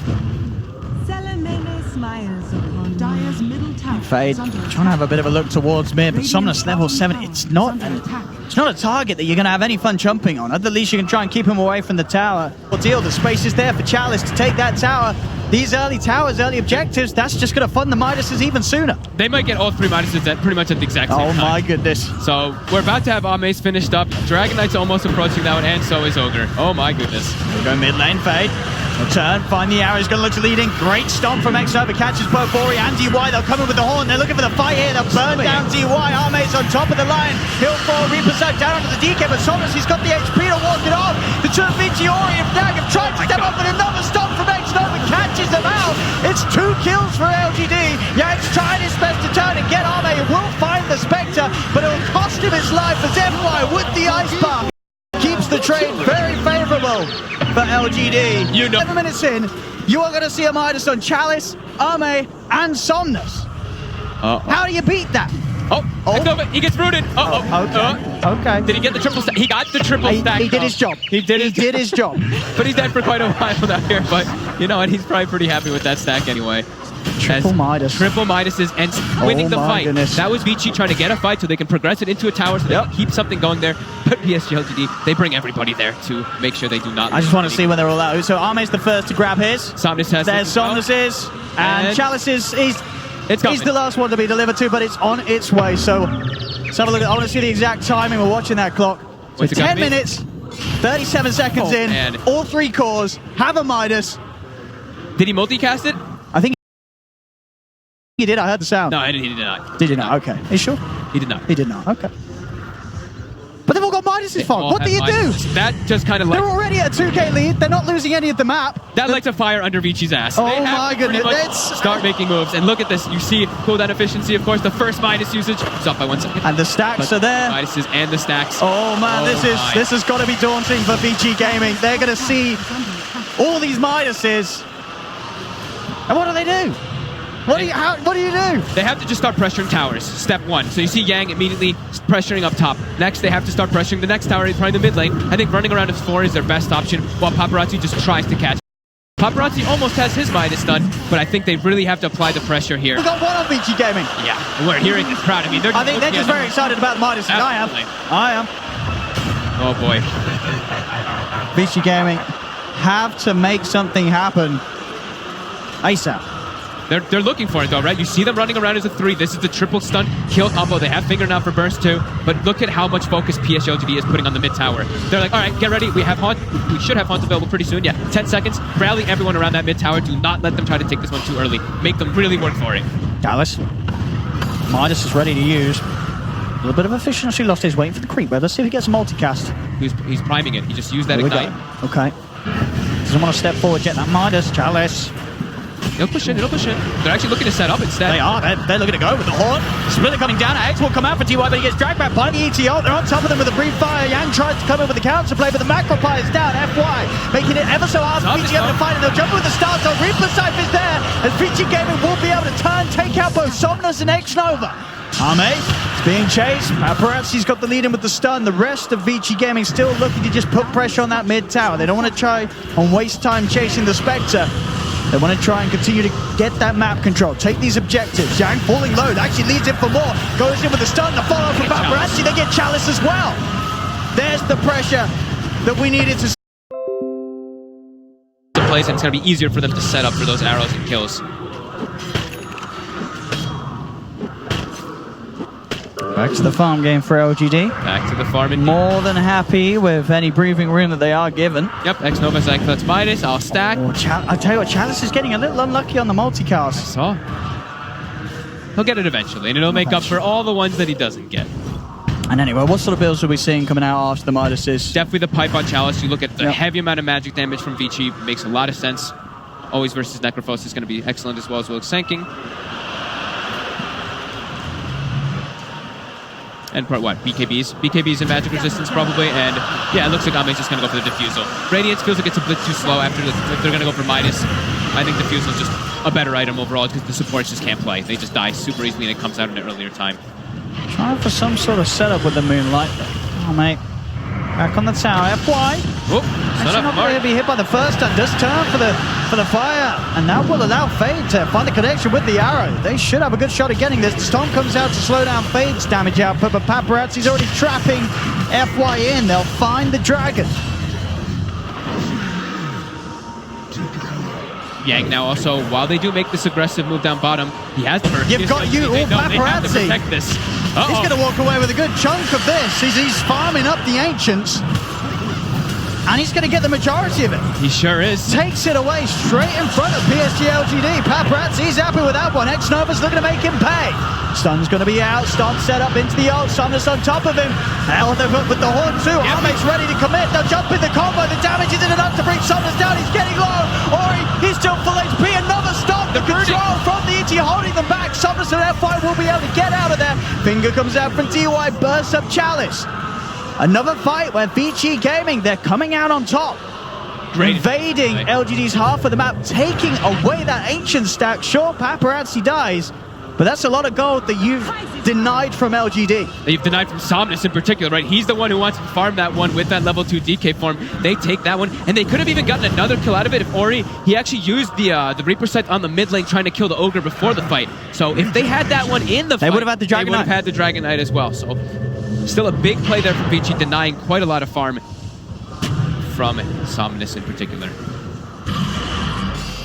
But they only do get, what? They get X-Nova as well as Chalice, and Paparazzi does go down. So, bit of even trade, but Vici is able to get, what? All 3 of the bounty runes, it looks like?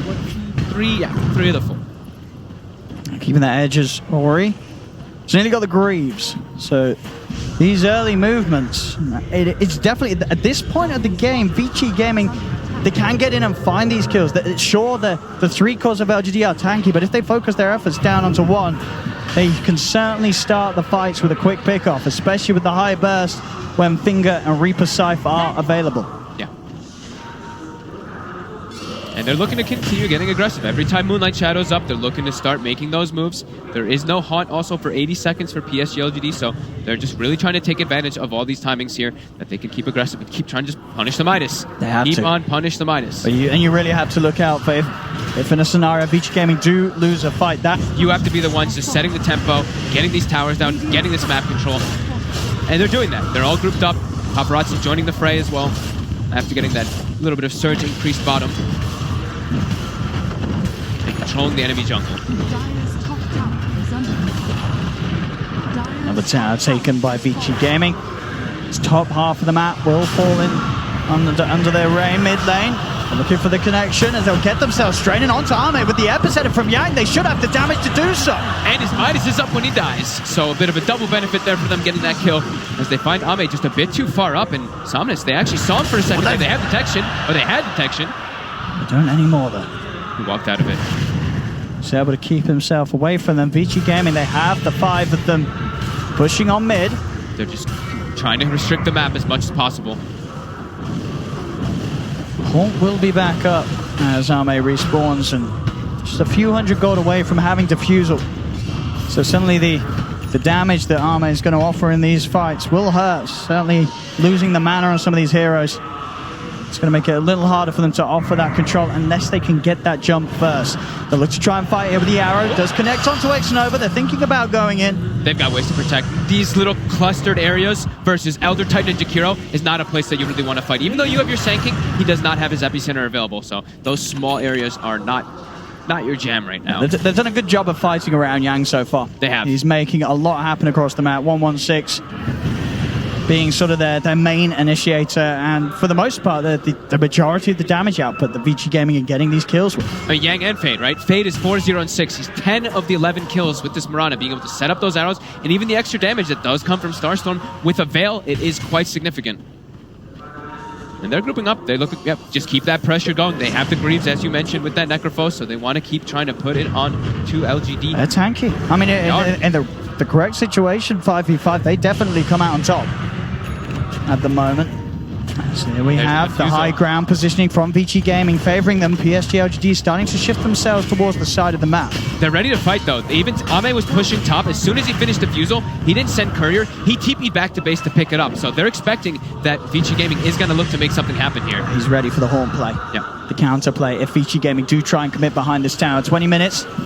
Bounty rune control down bottom will favor Vici Gaming. They'll find the first catch as X-Nova heads up to the high ground. Elder Titan's out of the fight. Another ancient stack taken by Paparazzi as Vici Gaming continuing to get themselves over to LGD's half of the map. And making it very apparent that LGD, with the triple Midases, they know that they're not really ready to sort of head into this 5v5. They have to give the respect to Vici Gaming and sort of give them space, even though it's on LGD's half of the map. They don't want to get close to them. They've got to let them sort of get away with taking these stacks and not trying to force a fight. All LGD need is time, and that time does have to be time without them feeding away unnecessary kills. They're playing it safe.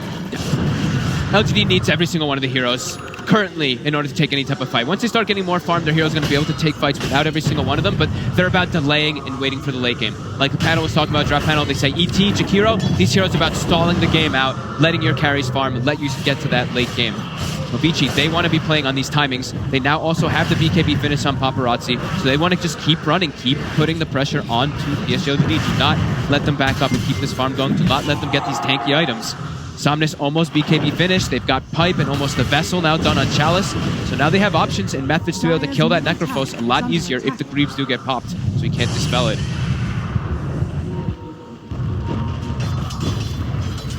Top lane. Creeps all the way around. Vici Gaming potentially ready to make the jump. And whoever comes forward here, and yeah, Yang's going to try. He's revving up the epicenter. He's in straight away to look for Arme. The follow-up battle, the jump with the burst. They get the quick kill. Beautiful play from Vici Gaming as they set up for whoever comes to deal with that creep wave pressure. And it's pretty much the biggest kill they could hope for. Arme is the one that presents himself. And at this point of the game, you cannot underestimate the magical damage that Vici Gaming's line up to. Yang, no fear as he jumps in, makes that play. Arme's off the map. The space is there for Vici Gaming to just continue this high-paced gameplay and say, LGD, you cannot get away with buying 3 Midases. Chalice gets jumped upon. He's a little tankier. No need to overcommit from Vici Gaming as they'll settle down, sit back, look for another objective. The tier 2 tower is taken. The way they pressured it was, I mean, the siege creep in particular. Yang was pinging it out constantly. He's like, we have a siege creep top. Someone's going to come back to defend this one. And yeah, easy little setup there. If it's the Dragon Knight, if it's Somnus there, they probably will not be able to set up for that kill as he's very tanky and he has BKB. Immediately when Ame dies too, he queues up a BKB himself. He's like, they're all magic damage. If I just get BKB, very similar to the last game, how the hell are they going to deal with me? The Sven, sure, has that high physical damage, but it's difficult as a Sven to stick on top of a hero like Spectre, even though they have so much to say. We're seeing some of the damage output numbers here, especially that magical. Look how much Yang and Ori are doing this game. And impressive to know, you know, Yang being on par with Ori. You know, a lot of that damage sort of accrued in the laning stage when the Necrophos is just sitting there. It's a lot of damage. Yang, he's able to match that. So the two of them just being able to slowly bring down these tanky cores of LGD at this point in the game. And look at this move. Immediately they see Ame on the map and they're like, go fight at the Spectre. We want to fight where he is because then he can't haunt away. If we have all of our heroes set up around him, he can't actually get anywhere away from him. Is Ame going to show? That's where they want to take that fight. He's holding himself in the trees. They'll get some wards down. Vici Gaming start to get, again, some vision over LGD's half of the map. They're just ready with their triple stun combo, their quad stun combo for whoever does show inside of that lane. Who's going to show? X-Nova. He's tempted. He's a little close. The TP's coming immediately as they'll look to try and turn Godstrength pop by Paparazzi. They'll take down the ET. Somnus goes with the Dragon Tail Stone, trying to commit on to Paparazzi. Ice Path, Macropire's down. They're burning through, but he gets the chance to put the BKB. Hex is out onto the Spectre. Paparazzi heads over. They're looking towards Arme. Yanks in again with the Burrow Strike. Buyback comes down for both of them. The 3-man stun. Paparazzi's holding his ground, but he's falling low. They have the damage this time. PSG.LGD need to turn around, take this fight back on their own terms. But Ori, big Reaper side, cuts out Arme, but he's now being surrounded. X-Nova, Chalice, and Somnus trying to finish him off. Grieves the pop, stops it out. They'll force him to the side, but the fire of Somnus burns him out. They'll kill off Ori.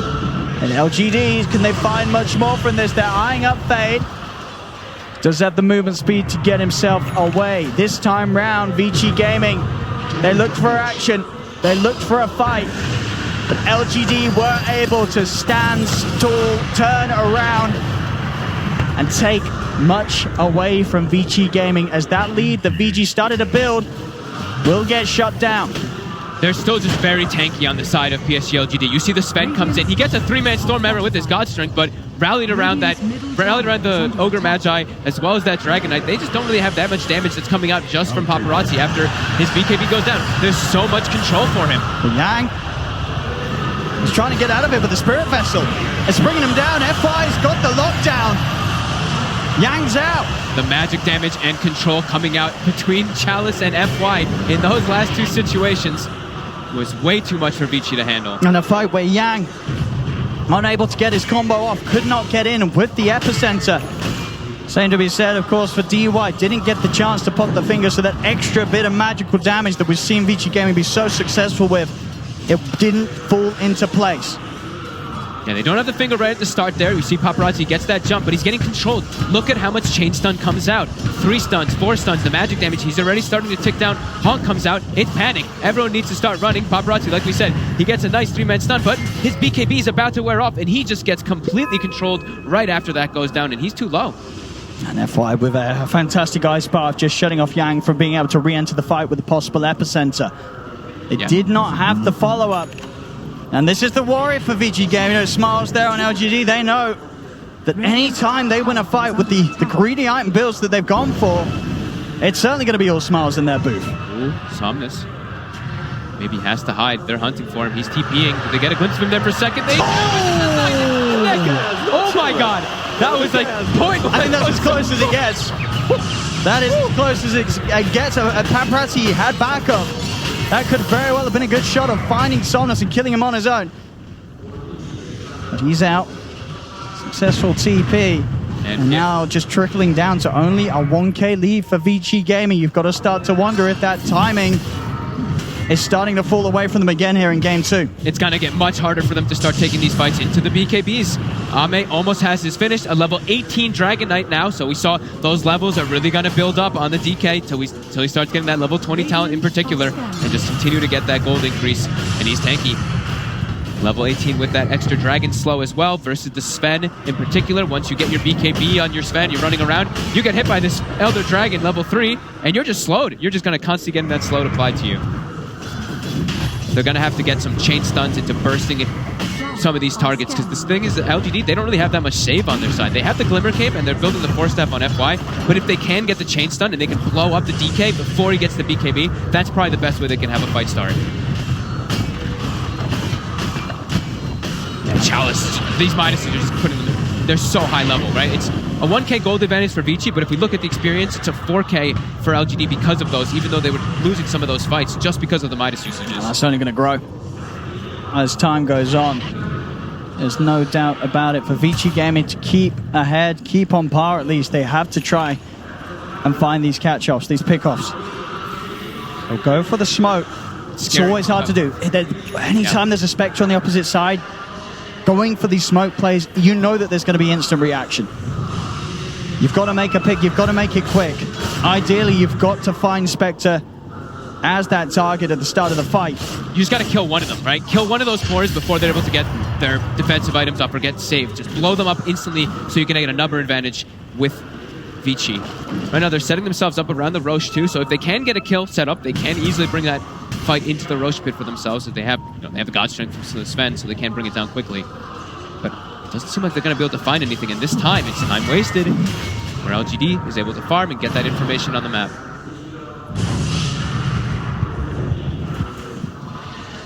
LGD's turn to smoke and look for the fight themselves.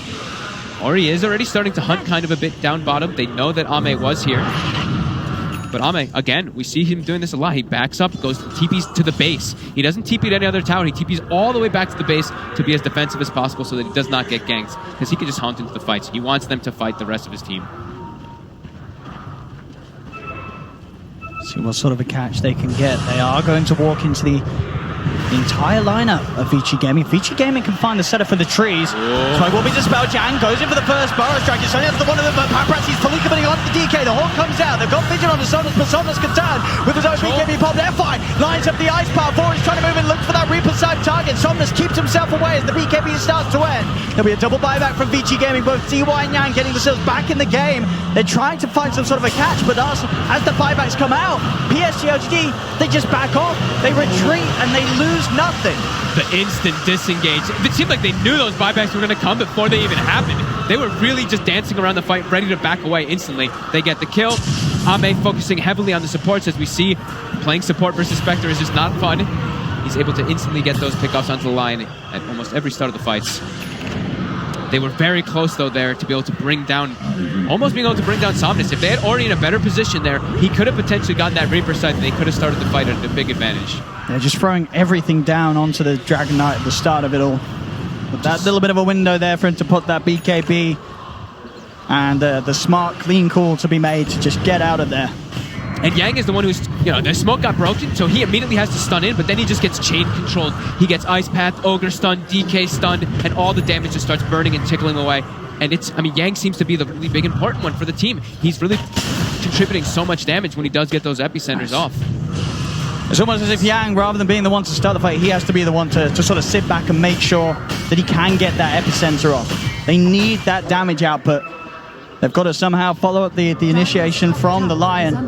They're gonna have to have another way to save him in particular. Like, they have the Force Staff for Fade, so they're probably gonna have to prioritize Force Staffing Yang. If Yang does do like a blink stun to initiate for them to get like a follow-up arrow or something like that, they're gonna have to force him away so he can back up, reset, so he can get an opportunity to get that epicenter, because they are seeming to need that damage when those BKBs go down.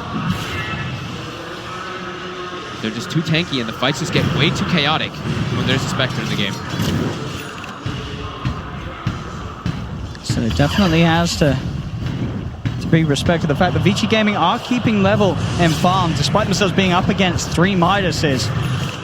Just goes to show how much they're still able to get done. The question is if it is enough. As now, with the slight gold lead going the way of LGD, you know that another bad fight for Vici Gaming is going to be when they begin to fall behind in terms of item progression. LGD, have we got anything getting close to Manta style? Levels. They're about to have level 20 as well. Yep, they have talents. the 21 on the DK, so that 210 GPM, we're going to see that gold really start skyrocketing forward. And yeah, the big one, like we said, the experience. That's what those Midases drive. It's a 10,000 experience lead for LGD, even if Vici is keeping the gold extremely close pretty much the entire game. Really is so close right now in the money. Just like last game, too, right? Even though Vici wasn't able to take fights at all last game, they were at a completely even net worth the whole time in the game. So they're very efficient around the map, but we see this win probability. It's a Spectre proceeding into the 32-minute, proceeding into the later stages of the game, getting all these items built up. Not even just a Spectre with Bloodlust, and a DK also with Bloodlust, so they have high scaling potential. Time to go with the smoke. They want the fight. Spectre pushing up on him. He has the Horn Arme ready to join them. They scan. They're a little afraid to just walk up onto a high ground just here. Paparazzi stepping forward, get him with the blink stun. He needs help, but he needs it now. Force back will allow Paparazzi to be separated from PSG.LGD, and Somnus did commit both the Dragon Form and the BKB there. Chalice gets a nice multicast on the Midas. Throws the Vessel onto Yang, making sure he can keep stopping the blink. The arrow. Whoop. Juked out by Chalice. They want to try and poke back at Vici Gaming. Somnus is going to be very weak for the fight without the ult or the BKB. And looks like they can't quite get a grab. Again, PSG.LGD, they're very good at this maneuver, getting in, and as soon as they realize it's not the situation, the terms that they want to fight under, they always get themselves out, and Paparazzi and the boys, they just can't grab anyone. Chalice, the super beefy frontliner now. 3,350 HP because of that 40 strength. 36 armor. You know, we love Ogre. Just look at his damage, too. Plus 100 damage down. I love it. I love watching this hero. It's Vici. Looking to get aggressive here. Fade. They know that this DK does not have Elder Dragon form, so they're trying to catch something. The arrow will connect. They do have gold strength. They're going to have to pop. They're going to commit heavily for this one. He's a big boy, Chalice. He is so tanky. That's 3 heroes trying to have a go on him. They barely bring him down below half health. And that's what we were saying, man. Ogre, when you get that 40 strength talent, when you've got a solo crest and a pipe, it's not easy to bring him down. They need Ori. They want to try and get something done with this God strength usage. They're into the pit. It's going to be wearing out, though, and it's spotted. Doing Roche versus Elder Titan is not the easiest thing at all. Moonlight Shadow, it's Vici Gaming. They want to try and poke for a fight. The ult's going to be up pretty soon for Somnus, though. 15 seconds. Another multi-cast Midas. He's making the money. That was I think that's the third one in a row that he's gotten either a 4x or a 3x. Cash money. You can see it there. 5,000 gold pretty much earned by this Midas. Investment made it back in 2.4 times. Usually we'll not see that until way later stage of the game, but it's an Ogre. And they're smoked up. Like you said, they've got the Elder Dragon form. They're just looking to take fights now. There's no God Strength for 50 seconds for Vici. This is a very weak time for them. If they do get caught, Yang actually picks up the rune. They know, Ames knows this. He goes for the 2 bounty runes right underneath the noses of LGD. They're all around. He's going to be able to get in and get away with it without any sort of fight kicking off. FY is starting to hunt. Leaves just outside the vision. Oh, he saw him. Haunt's going to be used. They're going to try and chase for this one. A bow strike over to the side. Macropyre's down. He's trying for the TP. Anything to cancel it in time. Yes, there is. Chalice with the stun holds back Yang.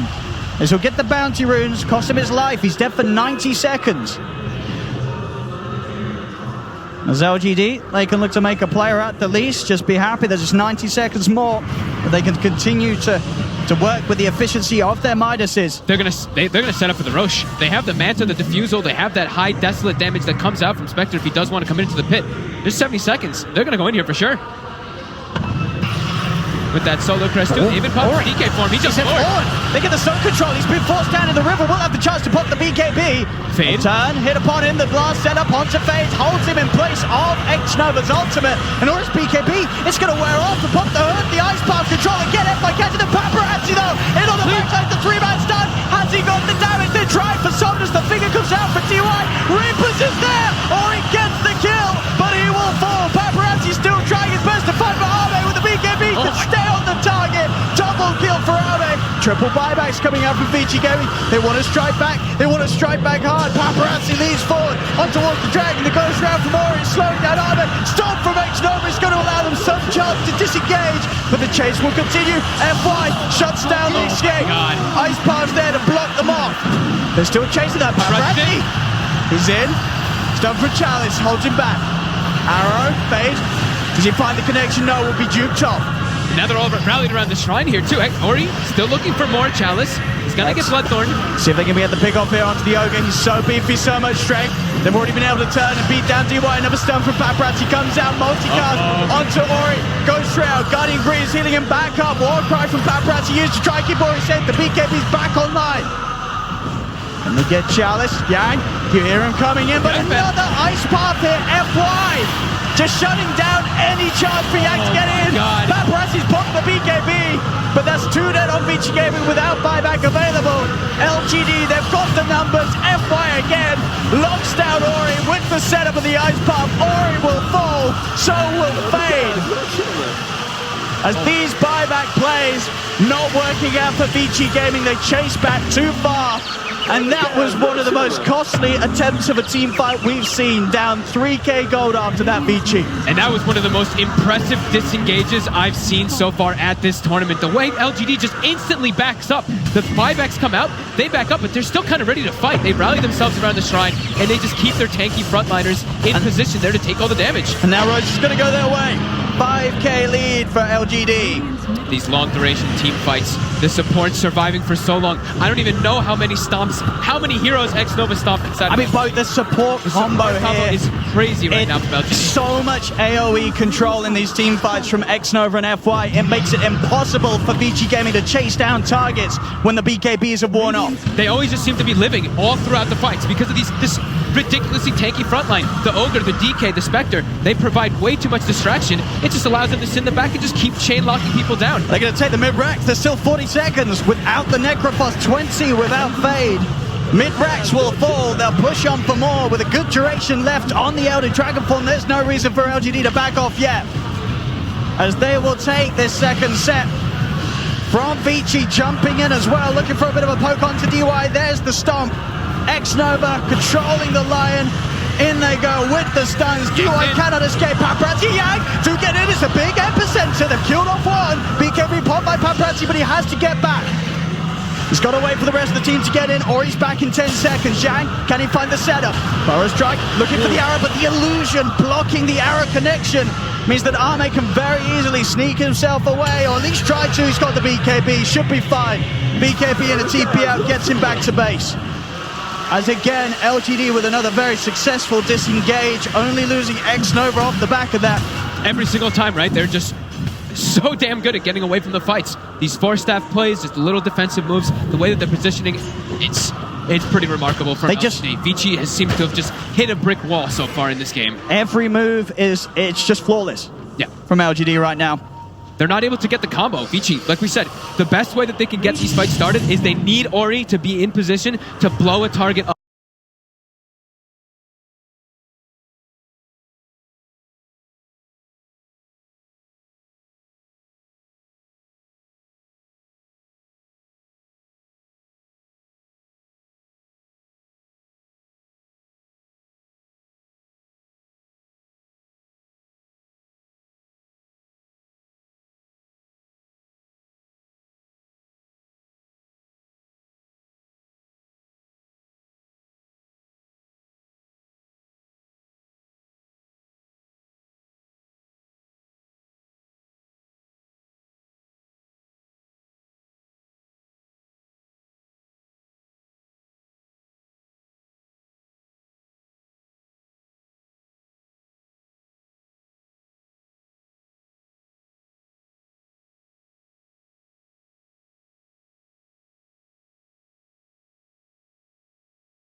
Even puts the treads away. Oh, all right, let's go. He's ready. Black Dragon.